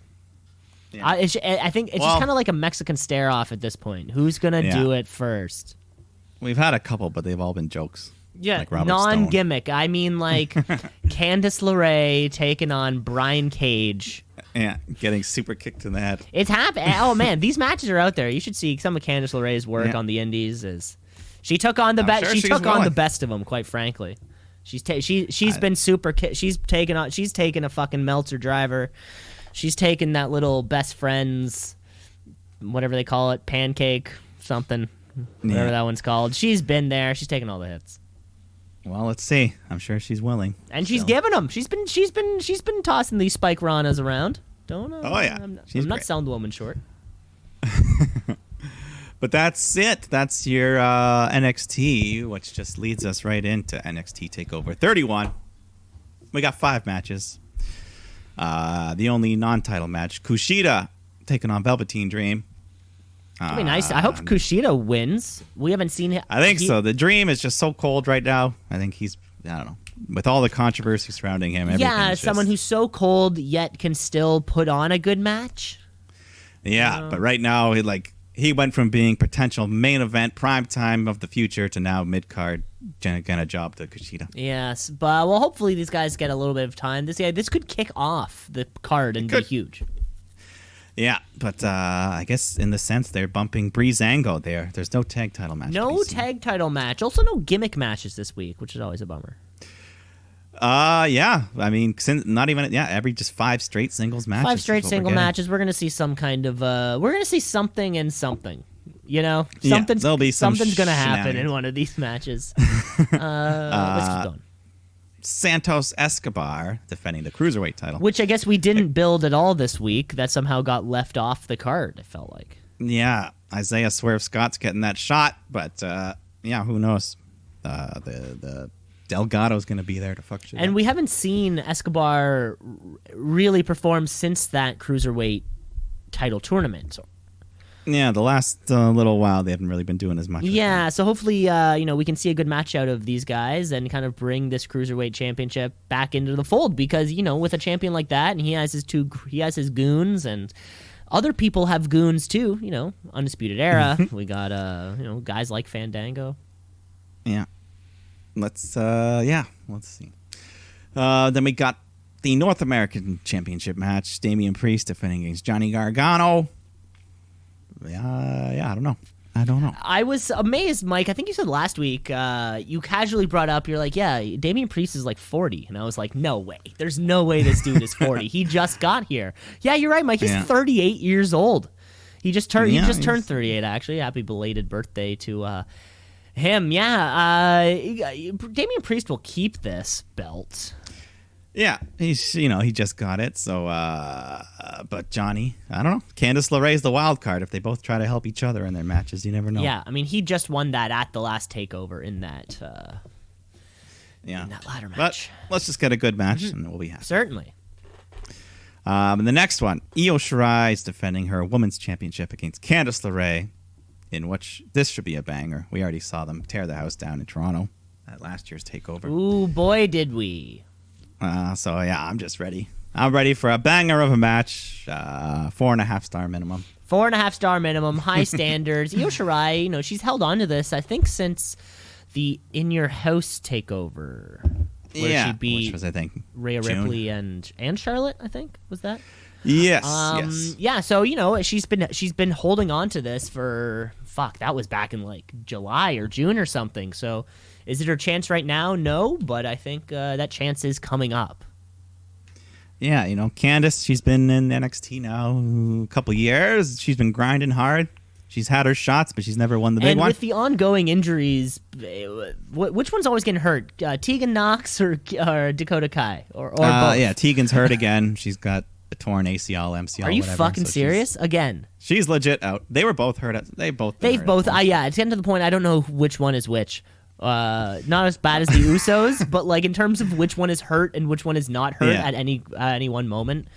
You know what I learned? What? I found kind of Dakota Kai is dating Shayna Baszler. No fooling. That's an interesting that couple, skipped over my fucking mixed matched elimination gauntlet challenge last. Is this like I just learned about this. I think they were kind of like it was kind of like a secretive, like not like that they were hiding it, but it's like, hey, let's not make a big deal. And then something on Twitch, like someone's father like posted a picture of the two of them, like couples visiting. I don't know. Someone leaked it. It's out there, but I'm happy for them. Oh yeah, or something Kai, like Shayna someone found out that somebody was taking the video or something like that. Someone leaked something, and it's cute. I like it. They live together already. They're like, they pop up on each other's Twitch streams and shit. Oh, that's so nice. It's cute. Aw. It's nice. Well, God, that honestly does change a lot of the mixed match challenge, but hopefully we'll get back to another one of those sometime soon. All the best for all of these women. Main event though will probably be Finn Balor taking on Kyle O'Reilly for this NXT Championship. The match I'm looking forward to the most. Yeah, me as well. Some good mat wrestling. They both have very similar styles and looks. Yeah, and I think this will give Kyle O'Reilly a chance to show all the shit he can do. Yeah, a chance to really shine. You know what? It seems like just yesterday Finn Balor won that championship, but maybe it was like a month ago. Maybe. I'm gonna say about a month. Yeah, about that. And who knows what the plans are going forward. I hope to see a good matchup and to see what new tattoos Finn Balor has. Yeah, we'll see. But I think he'll win. He'll keep it. But Kyle O'Reilly will come out looking better. And that's it. That will be the pay-per-view. Real excited for it. We will recap the show next week. And I think that's our entire wrestling week. Any other fun shit that happened in the week in the world of wrestling? Nothing that I can think of. Nothing specifically. Just a boring old week. And there you have it. That was the Shoot Brothers Wrestling Podcast. Let us, if we may, share a personal. It's really personal to us, right? There's no objective a way you can objectively determine this award. You would have to get into the minds of both myself and Michael. Because we're talking the Wrestler of the Week. It's the Wrestler of the Week, of the Week. The Wrestler of the Week, of the Week, of the Week. The Wrestler of the Week, of the Week, of the Week. The Wrestler of the Week, of the Week, of the Week. The Wrestler of the Week. And although it is... Yeah, I'd say it's like an Emmy. It's like an Emmy or something. Or something that's not, it's not the Oscars, but it's... That's the Wrestler of the Year. Yeah, I think the Wrestler... And I guess, there are categories within the shooties, Yeah, but the Wrestler of the Year is the fucking best actor, whatever. Mike, I'm going to throw out my Wrestler of the Week this week. There was a lot of in-ring action, but nothing on this week's in-ring action really got my mind going. But you know what did get my mind going? The Carnage Shack. The Carnage Shack is it looks like it's a 2-car garage filled with weightlifting equipment all over the place, and it's filled with 2 men giving it their all almost every single day. My wrestlers of the week, Chad Gable and Otis, of course. Who knew that not only these guys were friends, not only that they work out every day together, they spot for each other, they encourage each other, Mike, and I encourage you to check out Otis and Chad Gable's Instagram accounts where they have this beautiful gym. I don't know whose home it is, but these guys are giving it their all. They're coming back for, they're doing pendlay rows, they're doing they're squatting, they're doing leg presses. I did see that little That clip you sent me earlier.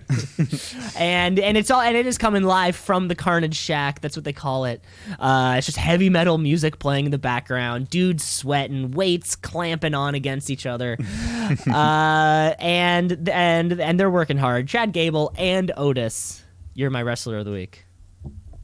Okay. All right. I am going in the ring because we did have some outstanding stuff in the ring.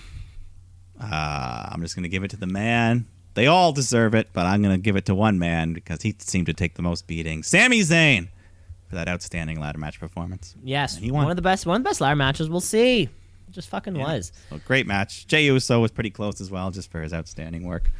But on par with that Escalara de la Muerte. Yeah. Let's see. We'll have to see what Meltzer has to say about that. And that's all the time we have for the podcast. Remember, you can rate, review, like, and subscribe because the podcast is everywhere. And we're going to be coming back next week with more of the weekly action. But, of course, the TakeOver preview or the TakeOver review can't wait. Yes. That'll be fun. Everything continues. The world of wrestling. Yep. The world keeps going on. Well, that's all the time, folks. Mike, have a great rest of your day. And thanks for listening. Enjoy.